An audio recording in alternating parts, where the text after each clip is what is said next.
She walked down the aisle in dusty rose silk, carrying my emergency lipstick and tissues like she always had for the past 12 years.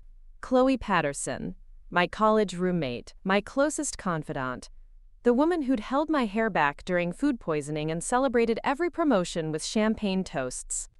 When she reached the altar, she turned and smiled at me with the same warm expression that had gotten me through breakups, job losses, and family drama. 3 hours later, she would destroy everything I'd built, while 200 guests watched in stunned silence. Before we jump back in, tell us where you're tuning in from, and if this story touches you, make sure you're subscribed, because tomorrow, I've saved something extra special for you. The morning of my wedding dawned crisp and clear in Portland, Oregon. Mount Hood gleamed in the distance as I stood at the floor-to-ceiling windows of the Crystal Ridge Country Club bridal suite, watching early vendors arrive to transform the grounds into what I'd dreamed about since Tyler proposed 18 months ago. The October air carried the scent of pine and possibility, and everything felt perfectly aligned for what should have been the happiest day of my life. Chloe bustled around the suite like a woman possessed, checking and rechecking every detail of our timeline. Her efficiency had always amazed me. While other people got overwhelmed by complexity, she thrived on it. During college, she'd managed her course load, 2 part-time jobs, and a social calendar that would have exhausted most people, all while maintaining a GPA that landed her a coveted position at Morrison Associates, Portland's most prestigious marketing firm. Your bouquet arrives at 10:30, hair and makeup start at 11, and the photographer wants those getting-ready shots by noon, she announced, consulting the detailed schedule she'd created on her phone. I've already confirmed that the string quartet knows to start 15 minutes earlier than originally planned, and the caterers have your dietary restrictions for 3 guests who responded late. I turned from the window to watch her work, struck by how naturally she'd stepped into this role. When I'd asked her to be my maid of honor, her eyes had filled with tears before she'd even answered. "Natalie Brooks, you've been my anchor through everything," she'd said, pulling me into one of her fierce hugs that always smelled faintly of vanilla perfume. "Of course I'll make sure your day is absolutely perfect." And she had. For months, Chloe had thrown herself into wedding preparations with the dedication of a professional planner. She'd researched vendors, negotiated contracts, and handled the 1,000 tiny decisions that come with orchestrating a celebration for 200 people. When my original florist had a family emergency 2 weeks before the wedding, Chloe had somehow found a replacement who created arrangements even more beautiful than what I'd originally envisioned. "Nat, you need to eat something," she said, appearing at my elbow with a plate of fresh berries and yogurt. "I know you're nervous, but you'll regret skipping breakfast when you're standing up there for an hour." Her thoughtfulness was typical. Throughout our friendship, Chloe had been the practical one, the planner, the person who remembered details that escaped everyone else. When I'd been promoted to senior graphic designer at Thompson Creative, she'd surprised me with dinner reservations at the restaurant where Tyler and I had our first date. When my father had his heart attack the previous spring, she'd arrived at the hospital with coffee, phone chargers, and a change of clothes before I'd even thought to ask for help. The bridal suite filled with the cheerful chaos of wedding morning as my bridesmaids arrived. Grace, my younger sister, brought her infectious energy and a thermos of coffee strong enough to power the entire venue. My college friend Meredith contributed her talent for calming pre-wedding nerves with funny stories about her own recent marriage disasters. The atmosphere was everything I'd hoped for, warm, supportive, and filled with the laughter of women who genuinely cared about each other. Chloe orchestrated the morning like a conductor leading a symphony. She kept everyone on schedule without making anyone feel rushed, mediated the brief disagreement about hairstyling between Grace and the stylist, and somehow managed to keep my naturally anxious mother from spiraling into full panic mode about weather forecasts and guest arrival times. "Remember when we used to plan imaginary weddings in our dorm room?" Chloe asked as the hairstylist worked magic with hot tools and bobby pins. "You always said you wanted something classic and elegant, not too over the top. Look at you now, about to marry the love of your life in exactly the kind of setting we dreamed about." The memory warmed me. Those late-night conversations during our sophomore year had covered everything from career ambitions to relationship goals, to the kinds of mothers we hoped to become someday. Chloe had always been my closest confidant, the friend who knew my deepest fears and biggest dreams. When I'd started dating Tyler during our senior year, she'd been my sounding board through every stage of the relationship, celebrating our milestones and offering perspective during our occasional rough patches. "I still can't believe you're the first one of us to actually do it," I said, watching her reflection in the mirror as she adjusted my veil. "You've always been better at everything than me. I thought you'd be married with kids by now while I was still figuring out my life." Something flickered across her face, too quick to interpret before her usual smile returned. "Everyone's timeline is different, Nat. Besides, Kevin and I are taking things slow. We want to be sure we're building something that lasts." Kevin Martinez had been in Chloe's life for almost 2 years, a software developer with kind eyes and a quiet sense of humor that complemented her more outgoing personality. They seemed well matched, though I'd noticed recently that she didn't talk about their relationship with the same excitement she'd once shown. When pressed, she'd attribute any tension to work stress or the demands of wedding planning, brushing off my concerns with characteristic self-deprecation. The morning flew by in a blur of preparations and photographs. The photographer captured the traditional getting-ready shots: bridesmaids laughing over mimosas, my mother fastening my grandmother's pearl necklace, the moment when I first saw myself fully dressed in the ornate mirror that dominated one wall of the bridal suite. Through it all, Chloe remained my steady anchor, anticipating needs before I voiced them and handling minor crises before they could escalate into problems. At 1 o'clock, she gathered everyone for final touch-ups and pep talks. The dusty rose bridesmaid dresses she'd helped me choose looked stunning against the autumn light streaming through the windows. Her own appearance was flawless, hair styled in an elegant updo that complemented her angular features, makeup applied with professional precision, jewelry chosen to enhance rather than compete with the overall aesthetic. "You look absolutely radiant," she said, standing behind me as we both faced the mirror.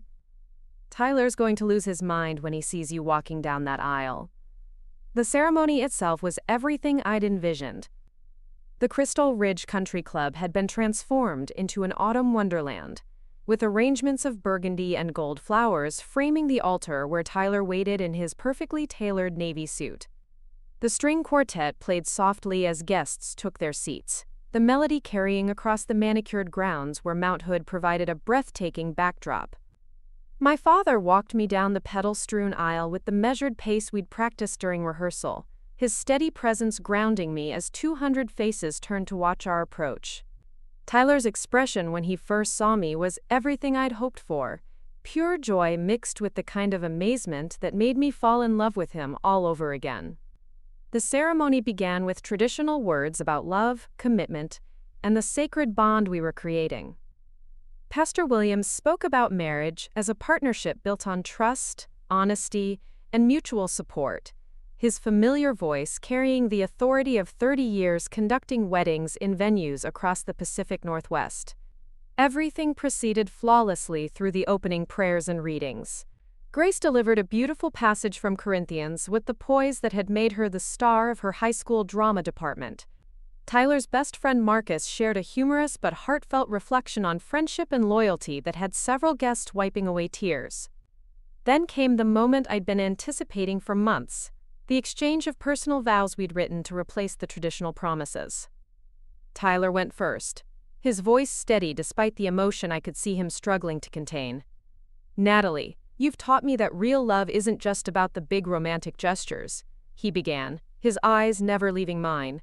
"It's about choosing each other every day, even when life gets complicated or stressful or boring. You've shown me that partnership means supporting each other's dreams while building something together that's bigger than what either of us could create alone."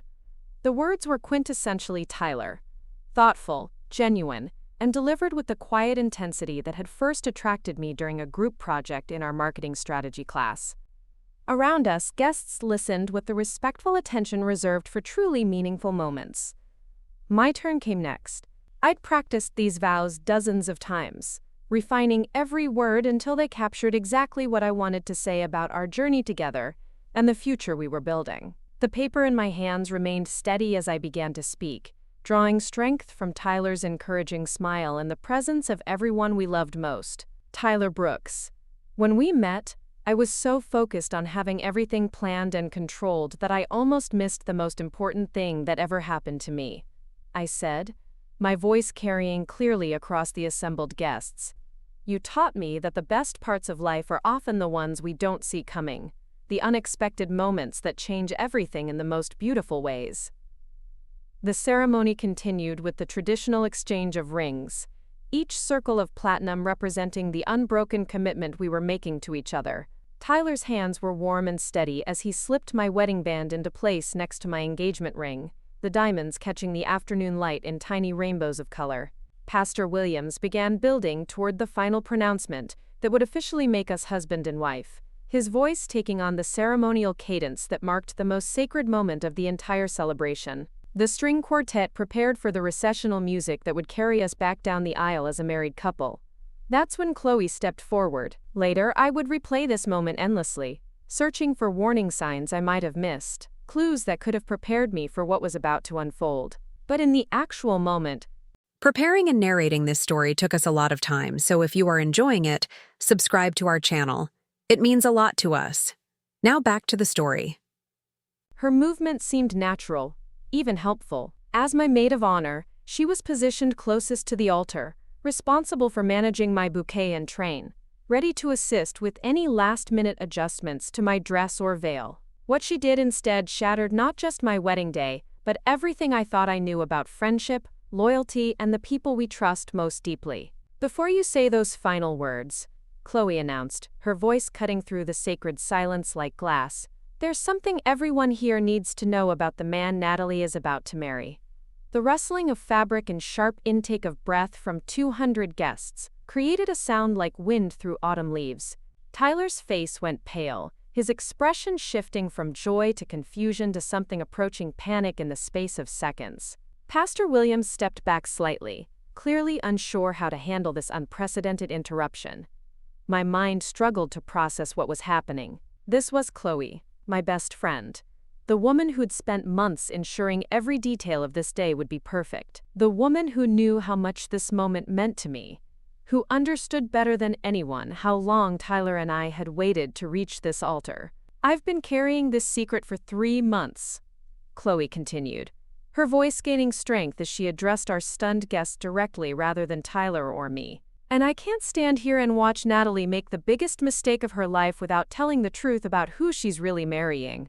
The world seemed to tilt sideways. Among our wedding guests, I could see my mother's hand pressed to her chest, Grace's mouth open in shock, Tyler's parents exchanging glances of bewilderment. The photographer had stopped shooting, his camera lowered as he realized he was witnessing something far outside the realm of normal wedding documentation. Tyler Brooks isn't the man any of you think he is, Chloe announced, reaching into her small bridesmaid purse with the practiced motion of someone who'd planned this moment carefully. And I have proof of exactly what kind of person Natalie is about to promise her life to. The envelope she withdrew was cream-colored and expensive-looking, sealed with a formality that suggested whatever it contained had been prepared with deliberate care. Her hands remained perfectly steady as she opened it, extracting what appeared to be photographs and documents that she held just high enough for the front rows to see. 3 months ago, I discovered that Tyler has been systematically stealing from his employer, she said, her voice carrying clearly across the suddenly silent venue. He's been embezzling money from client accounts at his investment firm, forging signatures on financial documents, and using his position of trust to fund a gambling addiction that Natalie knows nothing about. The accusations hit like physical blows. Tyler's job at Northwest Financial had always been a source of pride for both of us. His success there had made it possible for us to afford the downtown apartment we loved, the engagement ring that had taken my breath away, and this wedding that was costing more than my entire annual salary. That's not true, Tyler said, his voice barely above a whisper but carrying in the acoustically perfect venue. Chloe, what are you doing? Why would you say something like that? Instead of answering him, she turned to address our guests again, holding up what appeared to be bank statements and financial documents. Tyler owes over $60,000 to online gambling sites, she announced. He's been stealing money from elderly clients who trusted him with their retirement savings to cover his debts, and hide his addiction from Natalie. The silence that followed was deafening. This wasn't the dramatic pause of a traditional ceremony or the respectful quiet during sacred vows. This was the stunned silence of people witnessing a catastrophe, unsure whether to intervene or simply observe the destruction unfolding before them. My mind raced through recent months, searching for signs that might support or contradict Chloe's shocking claims. Tyler's occasional late nights that he'd attributed to difficult clients. His reluctance to discuss work in detail, which I'd respected as professional discretion. The times he'd seemed distracted or anxious, explaining it away as job pressure in a competitive industry. "Show them the photographs," Chloe commanded, though no one had asked to see anything. She held up what appeared to be surveillance images, grainy but clear enough to show a man who looked unmistakably like Tyler entering what appeared to be an office building at unusual hours. These were taken by the security cameras at Northwest Financial. She explained with the confidence of someone presenting evidence in a courtroom. They show Tyler accessing the office at 2 in the morning on multiple occasions over the past 6 months, always on weekends when no other staff would be present.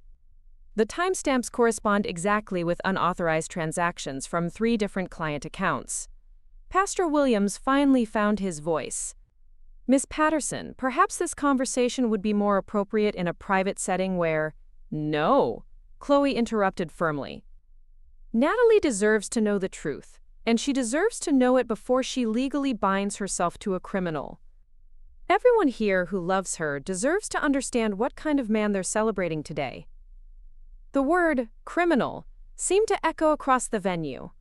Among our guests, I could see shock giving way to speculation and judgment. Tyler's business colleagues, some of whom worked in the financial industry themselves, were examining him with new eyes, probably running through their own knowledge of embezzlement cases and professional misconduct. "These documents show forged signatures on withdrawal authorizations," Chloe continued, apparently prepared to present her entire case to our wedding audience. "Tyler practiced copying his elderly clients' signatures until he could reproduce them well enough to steal their money. Mrs. Eleanor Chen, 84 years old, lost her entire savings account.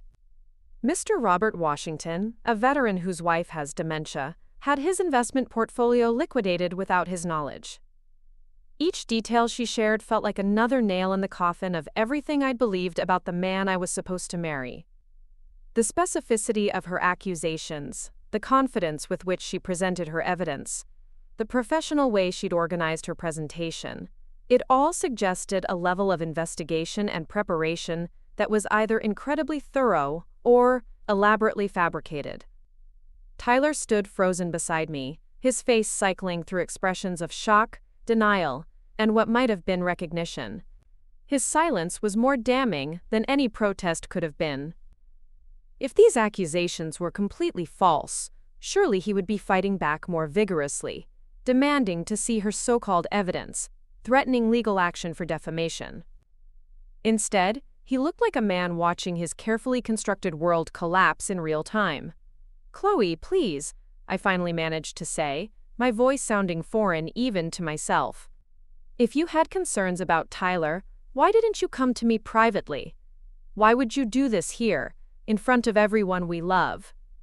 Quote, her expression softened slightly as she looked at me, and for a moment I glimpsed the friend I thought I knew, the woman who'd held me during heartbreaks and celebrated my successes with genuine joy. "Because I knew you wouldn't believe me," she said simply. "I knew you'd think I was jealous or mistaken or trying to sabotage your happiness. The only way to make you see the truth was to present evidence so overwhelming that you couldn't deny it, even if it meant destroying your perfect day." The logic was cruel but not entirely wrong. If Chloe had approached me privately with these accusations, I probably would have dismissed them as impossible. Tyler and I had been together for nearly 4 years. We'd moved in together, planned a future, shared financial goals and dreams. The idea that he could have been living a completely secret life seemed beyond the realm of possibility. "I have more," she said, reaching back into her purse. Transaction records, copies of forged documents, even recordings of Tyler placing illegal bets with online bookies. "Everything you need to understand," that the man you're about to marry has been lying to you about fundamental aspects of who he is. The wedding guests had become an unwilling jury, 200 people forced to witness the most private and devastating moment of my life. I could see my mother crying silently, my father's face red with a mixture of embarrassment and anger, Grace looking like she wanted to either flee or fight. Tyler's parents appeared stricken, as if they were seeing their son clearly for the first time and didn't recognize what they found. 3 months, I repeated, focusing on that detail because it felt manageable when everything else was spiraling out of control. You've known about this for 3 months and said nothing while helping me plan this wedding? Chloe's composure cracked slightly. I was investigating, she said defensively. I wanted to be absolutely certain before I accused your fiancé of something this serious. And I kept hoping I was wrong, that there was some explanation that would make everything make sense without destroying your life.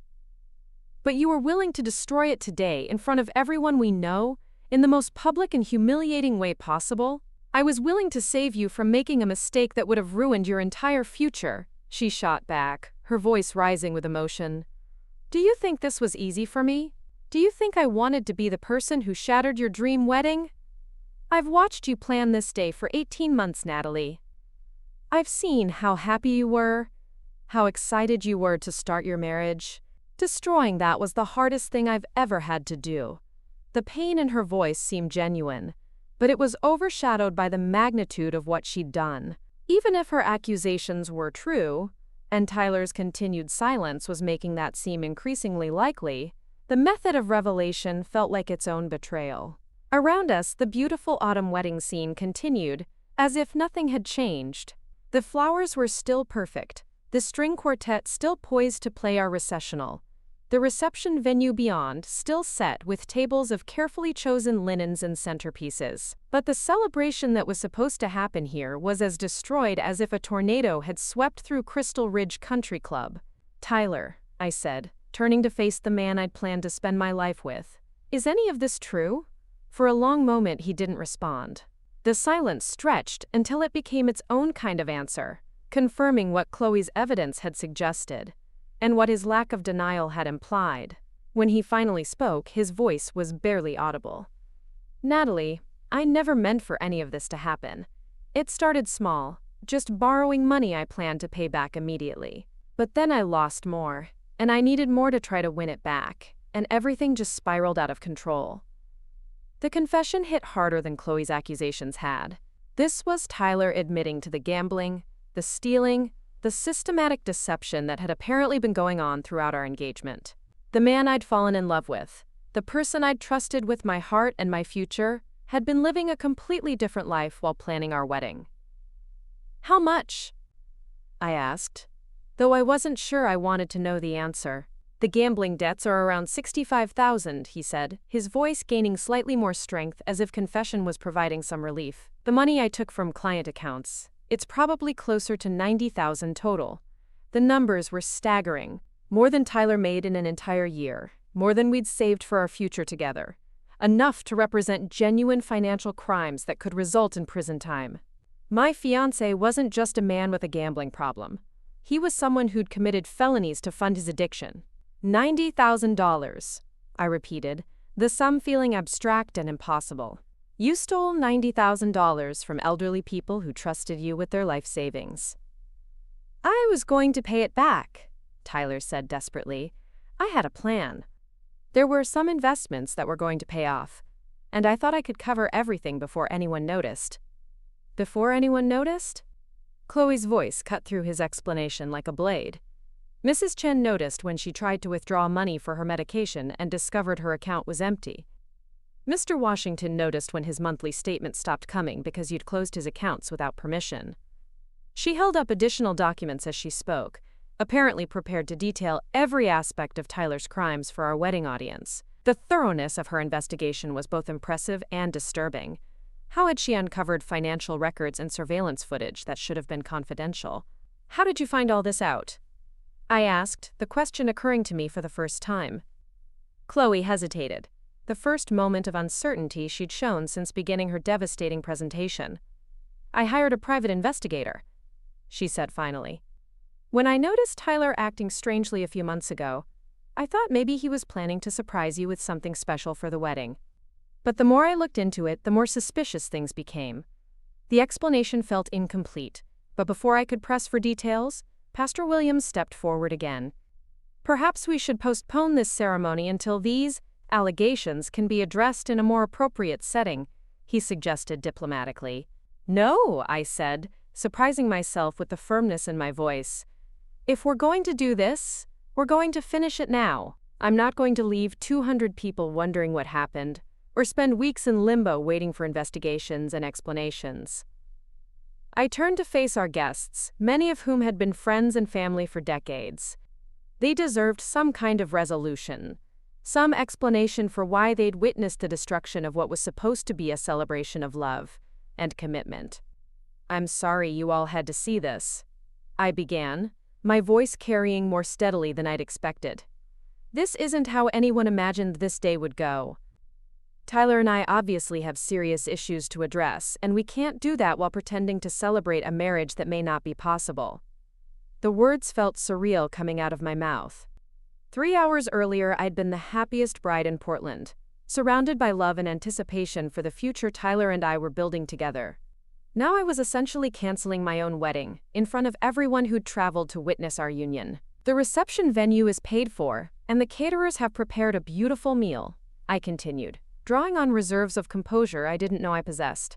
Please stay and celebrate the love and friendship that brought us all together, even if we can't celebrate the marriage that was supposed to happen today. It was a surreal request, asking our wedding guests to attend a reception for a wedding that hadn't occurred, to salvage what they could from the wreckage of what should have been the happiest day of my life. But somehow, it felt like the only way to honor the time and effort everyone had invested in supporting Tyler and me. As guests began to process what had happened and move toward the reception venue, I remained at the altar with Tyler, Chloe, and the detritus of our destroyed ceremony. The beautiful autumn setting now felt like a stage where the worst performance of my life had just concluded. What happens now? Tyler asked quietly. I looked at him. Really looked at him, as if seeing a stranger. The man I'd fallen in love with, planned a future with, shared dreams and fears with, had been systematically lying to me while stealing from vulnerable elderly people to fund an addiction I'd known nothing about. Now you figure out how to return the money you stole and get help for your gambling problem, I said. And I figure out how to rebuild a life that apparently wasn't what I thought it was. Chloe stood nearby, still holding her evidence, looking like someone who'd accomplished a necessary but devastating task. She'd destroyed my wedding day and my relationship, but she'd also potentially saved me from marrying someone who could have dragged me into legal and financial catastrophe. Whether that made her my savior or my destroyer was a question I wasn't ready to answer. The autumn breeze picked up, scattering rose petals from the altar arrangements like confetti from a celebration that would never happen. In the distance, I could hear the sounds of our guests slowly making their way toward what would be the strangest reception in Crystal Ridge Country Club history. My perfect wedding day was over. The question now was what would rise from the ashes of everything I'd believed about love, trust, and the people closest to me. The reception that followed was unlike anything Crystal Ridge Country Club had ever hosted. Guests moved through the elegantly decorated ballroom with the careful politeness reserved for funerals and other occasions where everyone was unsure of the appropriate behavior. The centerpieces of burgundy and gold chrysanthemums remained pristine, the champagne fountains continued to flow, and the elaborate menu I'd spent months perfecting was served on schedule. But instead of celebrating a marriage, 200 people were navigating the social minefield of a wedding that had imploded at the altar. I found myself in the strange position of hosting a party for a life event that hadn't occurred. Still wearing my wedding dress, I moved through clusters of confused relatives and friends, accepting condolences that felt premature and reassurances that rang hollow. The surreal nature of the situation was compounded by the fact that many guests seemed unsure whether Tyler's crimes were confirmed facts or unsubstantiated accusations from a jealous maid of honor. My Aunt Patricia cornered me near the dessert table, her voice dropping to the conspiratorial whisper she reserved for sharing particularly juicy gossip. "Sweetheart, surely there's been some kind of mistake," she said. glancing around to ensure we weren't overheard. "Tyler seems like such a nice young man." Maybe Chloe misunderstood something she saw or heard. The desire to believe in Tyler's innocence was understandable.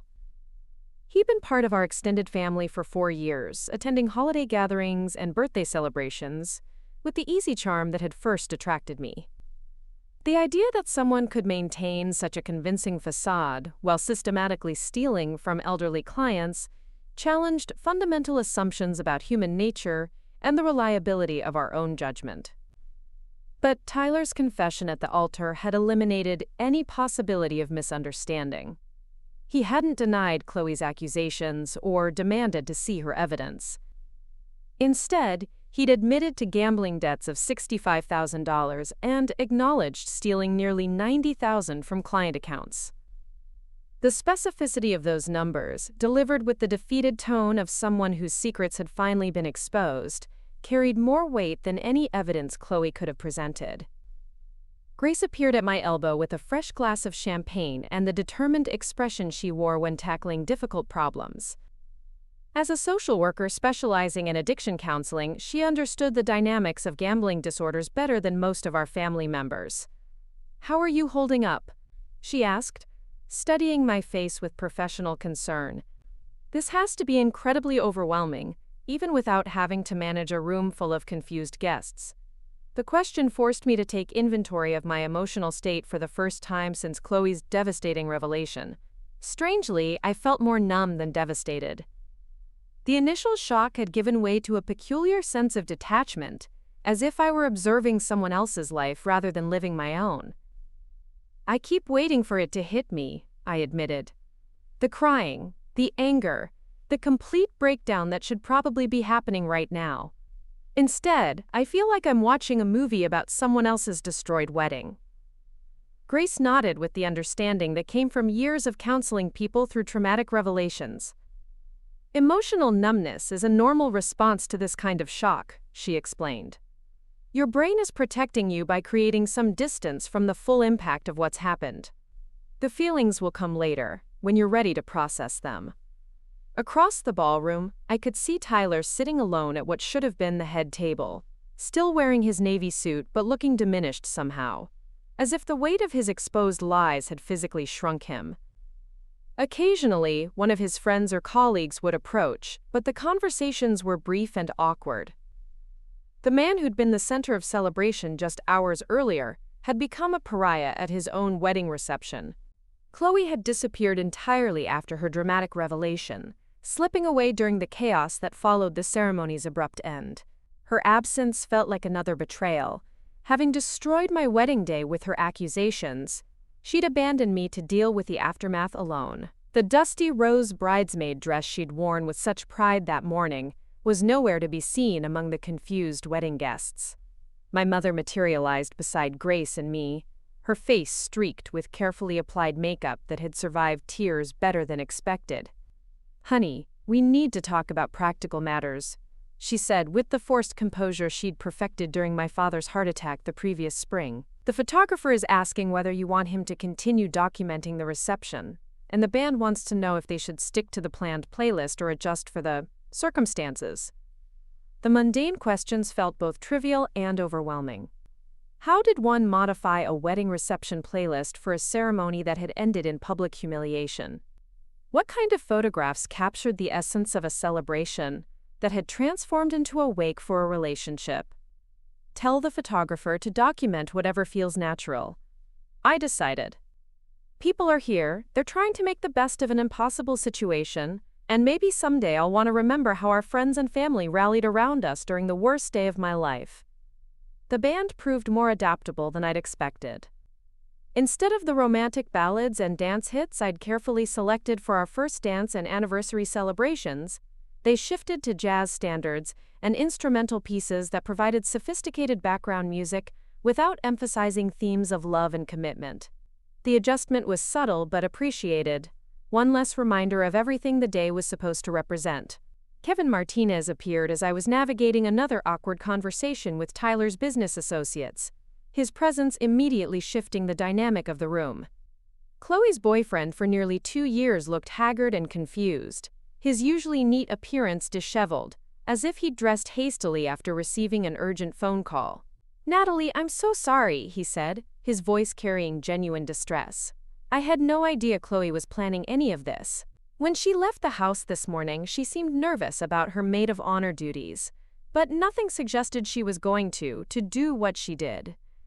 His shock appeared authentic, but I found myself questioning everything I thought I knew about the people in my life. If Tyler could maintain a facade of financial responsibility while stealing from elderly clients, and if Chloe could spend months planning the destruction of my wedding while helping me choose flowers and finalize seating charts, then perhaps Kevin's innocence wasn't as certain as it appeared. "Did you know about her investigation into Tyler?" I asked directly. "The private detective, the surveillance, all the evidence she presented?" Kevin shook his head emphatically. "I knew she'd been working late more often lately, and she seemed distracted sometimes, but she said it was just stress from the wedding planning and some difficult clients at work. I never imagined she was conducting some kind of criminal investigation into your fiancé." The timeline began to make more sense. Chloe's increased distraction over the past few months, her occasional evasiveness when I'd asked about her relationship with Kevin, her intense focus on wedding details that went beyond even the most dedicated maid of honor. She'd been living a double life just as elaborate as Tyler's, maintaining her normal routine while secretly building a case against the man I planned to marry. "She hired a private investigator," Kevin continued, his voice dropping as other guests moved closer. "That must have cost thousands of dollars. Where did she get that kind of money? And why didn't she talk to me about concerns that serious?" The questions highlighted another disturbing aspect of Chloe's actions. Private investigators specializing in financial crimes typically charged premium rates for their services. Chloe made good money in her marketing position, but funding a months-long investigation would have required significant financial sacrifice or access to resources I didn't know she possessed. "Maybe she was protecting you," Grace suggested diplomatically. "If she suspected Tyler of serious crimes, she might have wanted to confirm everything before involving anyone else, even someone as close as her boyfriend." Kevin's expression suggested he wasn't entirely convinced by this explanation, but before he could respond, Marcus Thompson approached our small group with the measured steps of someone delivering bad news. "Natalie, I hate to add to everything you're dealing with today, but we need to discuss the vendors and final payments," he said quietly. "The caterers, florists, and musicians will all need to be settled tonight, and there are some complications with the payment methods Tyler provided." The practical implications of Tyler's financial crimes were beginning to cascade through every aspect of our lives. If he'd been systematically stealing money to cover gambling debts, then the accounts he'd designated for wedding expenses might be compromised as well. The beautiful reception surrounding us, the flowers, the music, the elaborate dinner service, all of it might have been funded with stolen money. "What kind of complications?" I asked, though I suspected I already knew the answer. Marcus consulted his tablet with the expression of someone reviewing particularly unpleasant financial data. "2 of the checks Tyler wrote for final payments have bounced," he said. "The florist and the caterer are both asking for immediate payment in cash or certified funds before they complete their services tonight." The humiliation was comprehensive. Not only had my wedding ceremony ended in public disgrace, but I was now faced with the possibility that our reception vendors might pack up and leave before dessert was served. The elaborate celebration I'd spent months planning and thousands of dollars coordinating was at risk of literally disappearing before our guests' eyes. "How much do we need to cover?" I asked, mentally calculating the balance in my personal checking account. "Approximately $8,000, Marcus replied apologetically. "I've already contacted the other vendors to confirm their payment status, and most were paid in advance through accounts that appear to be stable. But these 2 require immediate resolution." $8,000 represented nearly 3 months of my salary as a senior graphic designer. While I had emergency savings, depleting them to cover wedding expenses that should have been Tyler's responsibility felt like another violation of trust. But abandoning our guests at a reception that was already traumatic seemed even worse. "I'll cover it," my father announced, appearing beside us with the checkbook he'd retrieved from his car. "We'll sort out the details later, but these people shouldn't suffer for Tyler's problems." The gesture was typical of my father, practical, generous, and focused on protecting his family from further embarrassment. But it also highlighted how Tyler's crimes were spreading their impact beyond just the two of us, affecting everyone who cared about our welfare and reputation. As Marcus departed to handle the vendor payments, I found myself alone with Kevin, Grace, and my parents near the dance floor, where couples should have been celebrating love and commitment. Instead, the space was occupied by small groups of guests engaged in intense conversations about financial crimes and betrayed trust. "I need to understand how this happened," I said, speaking more to myself than to the others. "Tyler and I lived together. We shared financial responsibilities, discussed our budgets, planned for the future. How did he hide gambling debts of $65,000 and theft of nearly $90,000? Kevin shifted uncomfortably, his software developer's analytical mind apparently working through the same questions that were plaguing me. "Gambling addiction is incredibly deceptive," he said carefully. "People become experts at hiding their behavior, creating elaborate lies to cover their tracks. And if Tyler had access to other people's money through his job, that would make it easier to maintain the illusion of financial stability." The explanation was logical but unsatisfying. I wanted to believe that 4 years of intimate partnership would have revealed signs of such serious deception, that love and trust created transparency that made secrets impossible to maintain. The alternative, that the person closest to me had been a complete stranger, challenged my fundamental understanding of relationships and my own judgment about human character. "Chloe knew," I said, the realization carrying its own sting. "Somehow, my maid of honor figured out what I couldn't see in 4 years of living with Tyler. What does that say about me as a partner, or about the relationship I thought we had?" Grace placed a comforting hand on my arm, her professional training evident in her response. "Gambling addicts become incredibly skilled at compartmentalization and deception," she said. "They create separate worlds for their addiction and their normal life, and they're experts at making sure those worlds never intersect. The people closest to them are often the last to discover the truth, because addicts work hardest to deceive the people whose opinions matter most." The psychology made sense, but it didn't alleviate the feeling that I'd failed some fundamental test of perception and partnership. Tyler hadn't just hidden his gambling. He'd stolen money from vulnerable elderly people, forged legal documents, and committed felonies that could result in prison time.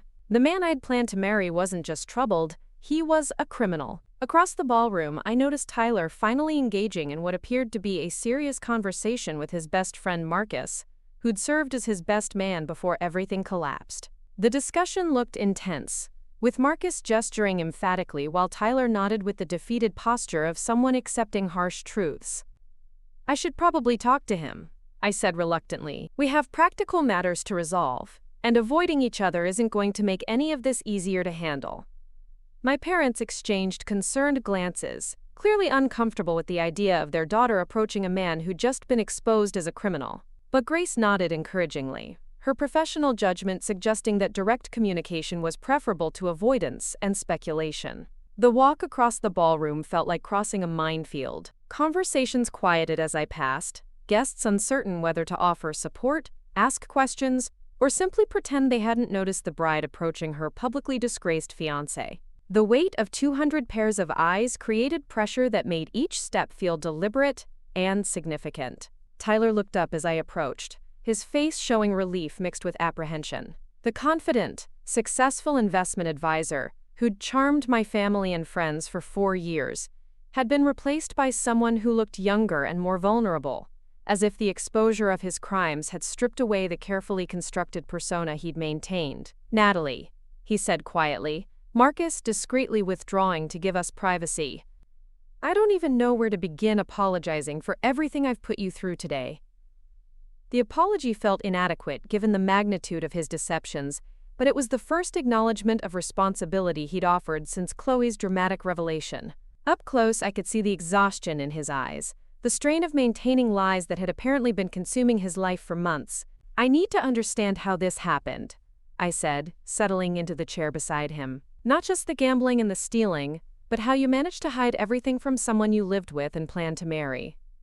Tyler's hands shook slightly as he reached for his water glass, the first physical sign of the stress he must have been carrying. "It started about 18 months ago," he began, his voice barely audible above the background music. "There was this online poker site that some guys at work were talking about. They made it sound easy, like you could make extra money if you were smart about it." The timeline was devastating. Tyler had begun gambling seriously just as we'd gotten engaged, turning what should have been the happiest period of our relationship into a foundation built on lies and stolen money. "At first I was actually winning," he continued, staring at his hands rather than meeting my eyes. "I made enough in the first few weeks to pay for your engagement ring without touching our savings. It felt like I'd discovered this secret way to provide better for our future." The engagement ring on my finger suddenly felt heavy with new significance. The beautiful diamond I'd admired every day for over a year had apparently been purchased with gambling winnings, the first step in a deception that would eventually destroy our relationship. "But then I started losing," Tyler said, his voice growing even quieter. "And the losses were bigger than the wins had been. I kept thinking I could win it back if I just played smarter, bet more strategically. Instead, I lost everything I'd won and then some." The progression was textbook for gambling addiction. Initial success leading to overconfidence, followed by increasingly desperate attempts to recover losses through bigger and riskier bets. Grace had explained this pattern during her social work training, but hearing it from Tyler made the clinical description feel viscerally real. "When did you start taking money from client accounts?" I asked, dreading the answer but needing to understand the full scope of his crimes. Tyler was silent for so long that I wondered if he was going to answer at all. When he finally spoke, his voice carried the weight of shame that suggested this was the first time he'd ever admitted the truth out loud. 6 months ago, he said. Quote, "There was this elderly woman, Mrs. Chen, who had more money in her savings account than she ever used. I told myself I was just borrowing it, that I'd pay it back with interest before she ever needed to access those funds." The rationalization revealed the depth of his self-deception. Tyler had convinced himself that stealing from an elderly client was somehow acceptable as long as he intended to return the money eventually. The fact that Mrs. Chen had discovered the theft when she needed money for medication made his justification even more horrifying. "How many clients did you steal from?" I asked, though I wasn't sure I wanted to know the full extent of his crimes. 7. Tyler admitted, the number falling between us like a physical weight. Mostly elderly people who had substantial accounts but didn't check their balances frequently. I thought I could rotate the money between accounts, cover the gaps until I won enough to pay everything back. 7 elderly people had trusted Tyler with their life savings, and he'd systematically betrayed that trust to fund his gambling addiction. The scope of his crimes went far beyond personal weakness or poor judgment. This was calculated fraud that had directly harmed some of society's most vulnerable people. Tyler, these people could have lost their homes, their ability to pay for medical care, their entire financial security because of what you did, I said, the full impact of his actions finally hitting me. "How did you justify that to yourself?" His face crumpled, and for the first time since Chloe's revelation, Tyler began to cry. The tears seemed to come from some deep reservoir of guilt and self-loathing that he'd been suppressing throughout months of deception. "I didn't think about them as real people," he said through his tears. "In my mind, they were just numbers on account statements, abstract figures that I could manipulate until I figured out how to fix everything.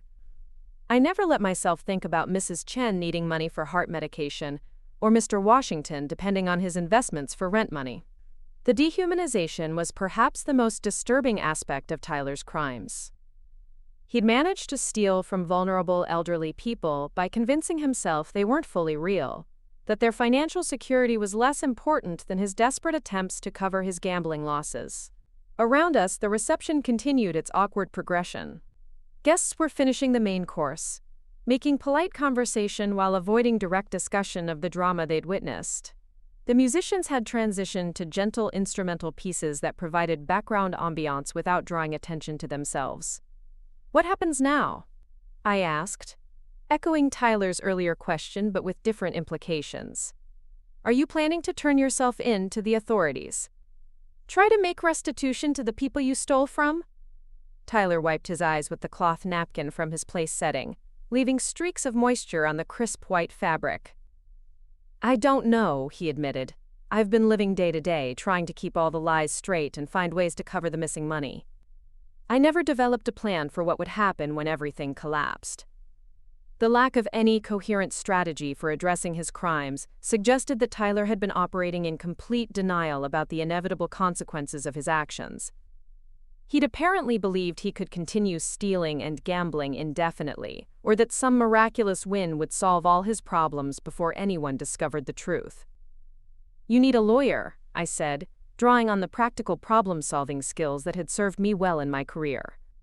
"Before you talk to the police or your employer or anyone else, you need legal representation from someone who specializes in white-collar crime." Tyler nodded gratefully, apparently relieved that someone was offering practical guidance instead of moral condemnation. "Will you help me find someone?" he asked. "I know I have no right to ask for your help after everything I've done, but I don't know where to start." The request was both reasonable and heartbreaking. Tyler was asking for help navigating the consequences of crimes that had destroyed our relationship and betrayed everything I thought I knew about his character. But he was also a man facing potential prison time for actions driven by addiction and poor judgment rather than malicious intent. "I'll help you find a lawyer," I agreed, surprised by my own willingness to assist someone who'd caused such devastation. "But Tyler, you need to understand that helping you get legal representation doesn't mean I'm forgiving what you've done, or that there's any possibility of salvaging our relationship." Relief and disappointment warred across his features as he processed my offer and its limitations. "I understand," he said quietly. "I know I've destroyed everything between us, but thank you for not abandoning me completely when I need help the most." The conversation was interrupted by the arrival of two men in dark suits who'd entered the ballroom with the purposeful stride of law enforcement officers. They surveyed the room briefly before approaching our table, their presence immediately shifting the atmosphere of the entire reception. "Tyler Brooks?" the taller officer asked, though his tone suggested he already knew the answer. Tyler's face went pale as he nodded confirmation of his identity. "I'm Detective Morrison with the Portland Police Bureau Financial Crimes Unit," the officer said, producing his badge. "We need to speak with you about irregularities in several client accounts at Northwest Financial. Would you be willing to come with us for questioning?" The timing was devastating, but not entirely surprising. If Chloe had been investigating Tyler's crimes for months, she'd probably already contacted law enforcement with her evidence. The dramatic revelation at our wedding ceremony might have been her final attempt to prevent me from marrying a criminal, but the legal consequences of Tyler's actions were always going to follow. Tyler looked at me with desperate eyes, as if I might somehow intervene to prevent his arrest at our own wedding reception. Instead, I found myself feeling a strange sense of relief that the situation was being taken out of our hands by professionals trained to handle financial crimes. "You should go with them," I said quietly. "And remember what I said about getting a lawyer before you answer any questions." Tyler nodded and stood slowly, his movements careful and deliberate, as if sudden actions might escalate the situation. The detectives flanked him professionally but not aggressively, their demeanor suggesting they were conducting an investigation rather than making a dramatic arrest. As they escorted Tyler from the ballroom, conversations throughout the reception gradually resumed, but with a subdued quality that acknowledged the gravity of what everyone had just witnessed. The man who should have been celebrating his marriage was instead being taken away for questioning about financial crimes that could result in significant prison time. I remained seated at what had been our head table, surrounded by the detritus of a wedding reception that had become something else entirely. A wake for a relationship, a cautionary tale about trust and deception, a reminder that the people we think we know best can be complete strangers. The autumn light filtering through the ballroom's tall windows was beginning to fade, casting long shadows across the dance floor where no one had danced. In a few hours, our guests would return to their normal lives, carrying the story of the wedding that had ended in public disgrace and criminal investigation. But for me, the real reckoning was just beginning. The following Monday morning arrived with the cruel normalcy of sunrise and traffic sounds, as if the universe hadn't noticed that my entire life had collapsed 3 days earlier. I sat at my kitchen table in the downtown apartment Tyler and I had shared, staring at local news coverage of his arrest on my laptop screen while nursing coffee that had gone cold an hour ago. Investment advisor charged with elder fraud, read the headline in the Portland Tribune, accompanied by Tyler's professional headshot from the Northwest Financial website. The photograph showed him smiling confidently in a navy suit, the same expression of trustworthy competence that had convinced elderly clients to entrust him with their life savings. Now that same image was being broadcast across social media as the face of financial betrayal. The article contained details I hadn't known during our conversation at the reception. According to Detective Morrison's statement to the press, Tyler had been under investigation for 6 weeks before our wedding, triggered by Mrs. Eleanor Chen's complaint, when she discovered her account had been systematically emptied. The Financial Crimes Unit had been building their case methodically, gathering evidence of forged signatures, unauthorized transfers, and fabricated investment reports. What disturbed me most was the timeline. If police had been investigating Tyler for 6 weeks, that meant Chloe's dramatic revelation at our wedding ceremony had been entirely unnecessary from a legal standpoint. Tyler would have been arrested regardless of whether she'd exposed his crimes publicly. Her decision to destroy our wedding day hadn't been about ensuring justice. It had been about something else entirely. My phone buzzed with another text message from a reporter requesting an interview about my experience as the fiancé of an accused elder fraud perpetrator. I'd already received 17 similar requests since Sunday morning, along with friend requests from strangers on social media and voicemails from producers at local television stations. Apparently, the story of a wedding that ended in criminal arrest had captured public imagination in ways I'd never anticipated. The doorbell rang at exactly 9:30, precisely when I'd expected it. Through the peephole, I could see Chloe standing in the hallway wearing the navy blazer she favored for important work meetings, her posture rigid with the tension of someone preparing for a difficult conversation. She'd been texting and calling since Sunday afternoon, requesting a chance to explain her actions, but I'd needed time to process everything before facing the woman who'd orchestrated the destruction of my wedding day. Opening the door felt like inviting a tornado into my living room. Chloe looked exhausted, her usually perfect makeup unable to fully conceal dark circles under her eyes. She clutched a manila folder against her chest like armor, and her hands shook slightly as she stepped into the apartment we'd decorated together during happier times. "Thank you for agreeing to see me," she said formally, as if we were business associates rather than friends who'd shared 12 years of secrets, celebrations, and support. "I know you have questions about what happened at the wedding, and you deserve answers." The apartment felt strange with her in it. For 4 years, this had been Tyler's and my sanctuary, the place where we'd planned our future and built our life together. Now Tyler was facing federal charges while staying at his parents' house, and Chloe, my former best friend, was standing in our living room looking like a defendant preparing to argue her case. "Sit down," I said, gesturing toward the couch where we'd spent countless evenings watching movies and discussing our dreams. "Start from the beginning. When did you first suspect Tyler was involved in something criminal?" Chloe perched on the edge of the sofa cushion, maintaining the careful posture of someone ready to flee if necessary. "It was about 4 months ago," she began, her voice steadier than I'd expected. "I was having lunch with my colleague Janet Rodriguez, who works in compliance at Northwest Financial. She mentioned some irregularities they were investigating in client accounts, and when I asked for details, she said they suspected an inside job." The revelation that Chloe had inside information about Tyler's workplace investigation changed everything I thought I understood about her actions. This hadn't been a case of suspicious behavior leading to personal investigation. She'd had professional intelligence about financial crimes at Tyler's company. "Janet couldn't give me specifics because of confidentiality restrictions," Chloe continued. "But she did say they were looking at advisors who had access to elderly clients with substantial assets but limited technological literacy." When she described the profile, I immediately thought of Tyler. The logic was sound from an investigative standpoint, but the personal implications were staggering. My maid of honor had suspected my fiancé of elder fraud based on secondhand information from a workplace contact, then spent months building a case against him instead of sharing her concerns with me directly. "Why didn't you come to me immediately?" I asked, though I suspected I already knew the answer. "If you thought Tyler was stealing from elderly clients, why didn't you warn me before we spent thousands of dollars on a wedding?" Chloe's composure cracked slightly, revealing the guilt she'd been carrying beneath her professional exterior. "Because I hoped I was wrong," she said quietly. Tyler had been part of our lives for 4 years. I'd watched you fall in love, seen how happy you were together, celebrated your engagement. The idea that he could be capable of stealing from vulnerable elderly people seemed impossible. The explanation revealed the personal cost of Chloe's investigation. She'd been forced to reconcile the Tyler she knew, charming, successful, devoted to me, with evidence suggesting he was systematically defrauding the clients who trusted him most.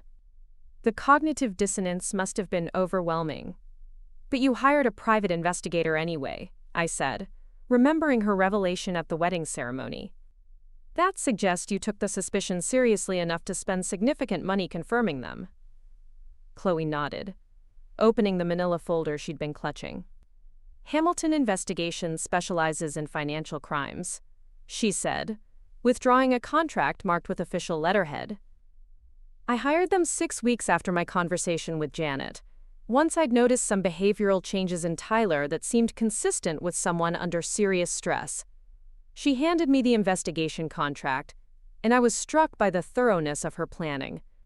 The agreement outlined surveillance, financial record analysis, and background verification services totaling nearly $8,000, more than most people spent on their entire wedding wardrobe.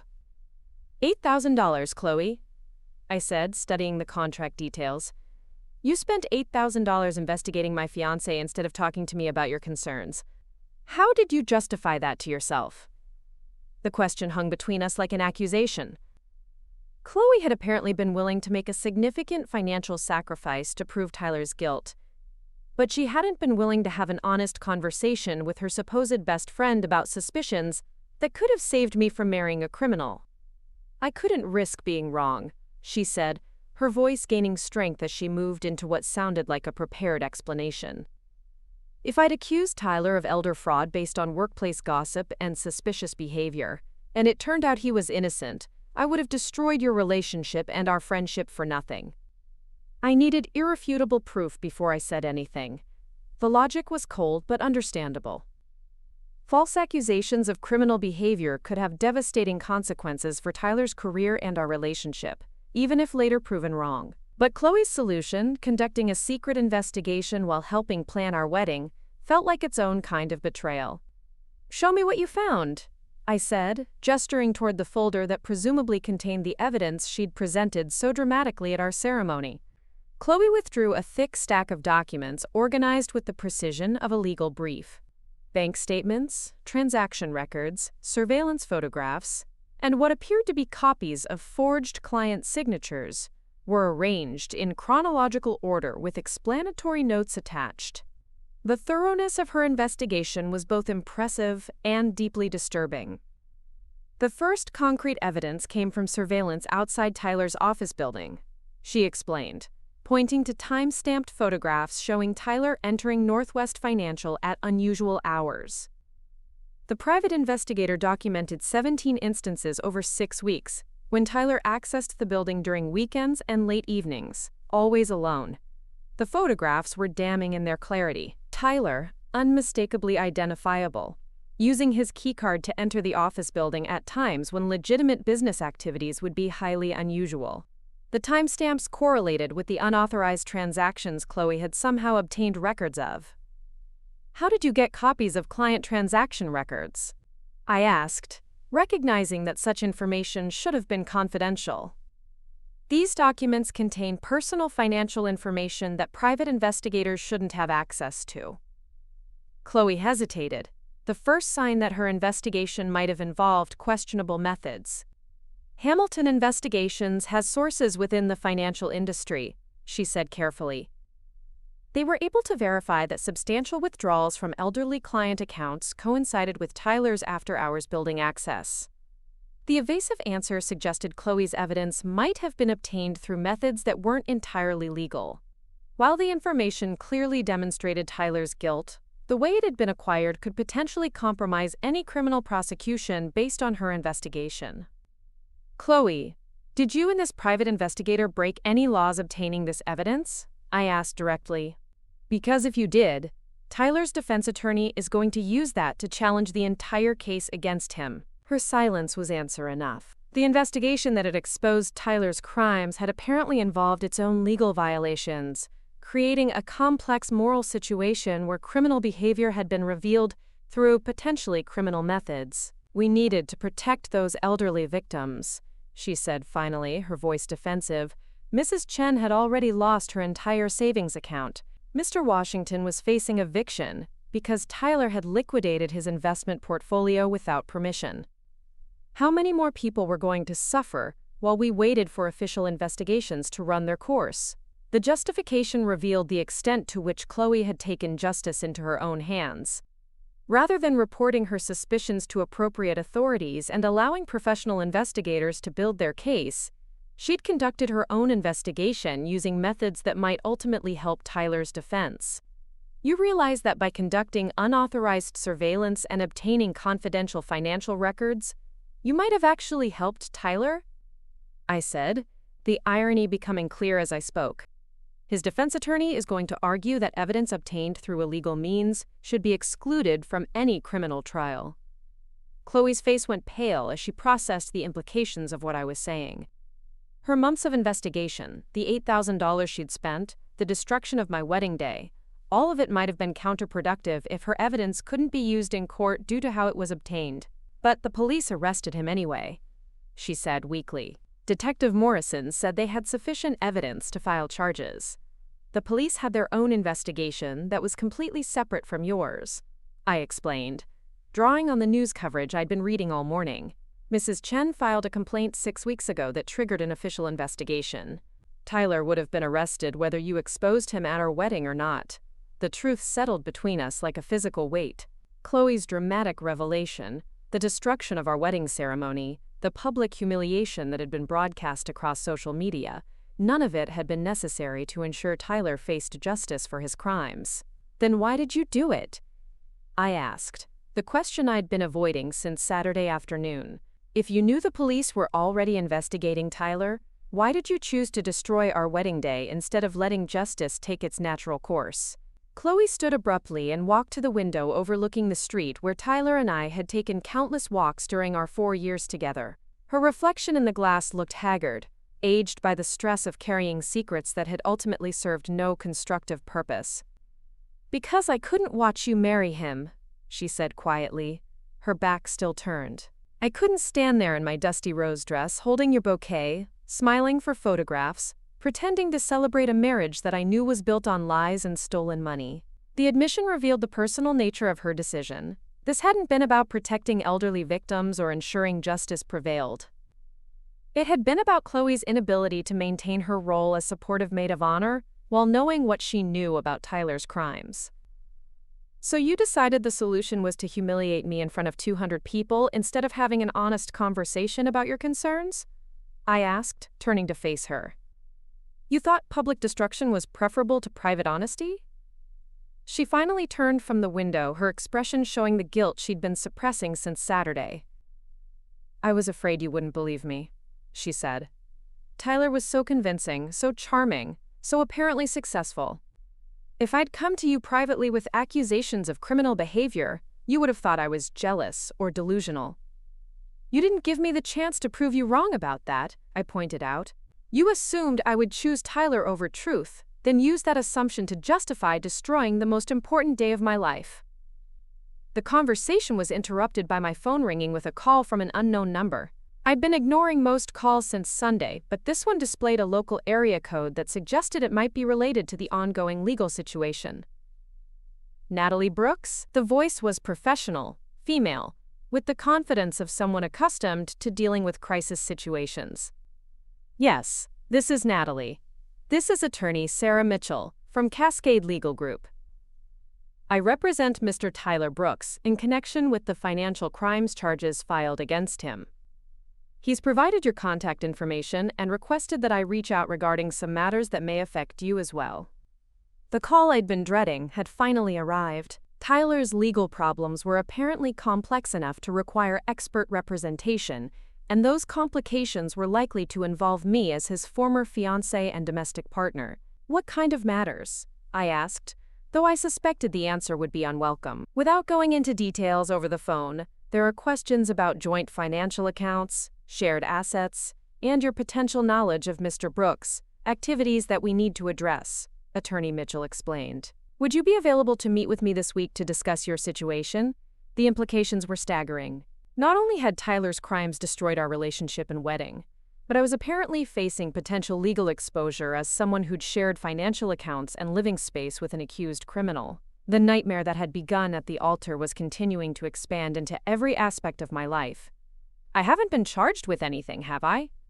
I asked, struggling to keep my voice steady. "Not at this time," Attorney Mitchell replied carefully. "But given the complexity of financial crimes cases and the fact that you shared domestic arrangements with Mr. Brooks, it would be prudent to ensure your interests are properly protected." After scheduling a meeting for Wednesday afternoon, I ended the call to find Chloe watching me with an expression of growing concern.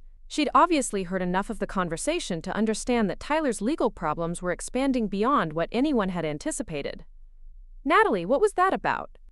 she asked. "Are you in legal trouble because of Tyler's crimes?" "I don't know yet," I admitted. "Apparently sharing financial accounts and living space with someone who's been stealing money creates some kind of legal exposure that needs to be addressed. The possibility that I might face criminal charges or civil liability for Tyler's actions had never occurred to me during the emotional chaos of the weekend. But as I considered our shared checking account, the mortgage we'd both signed, and the wedding expenses that had apparently been funded with stolen money, the legal complexities began to seem overwhelming.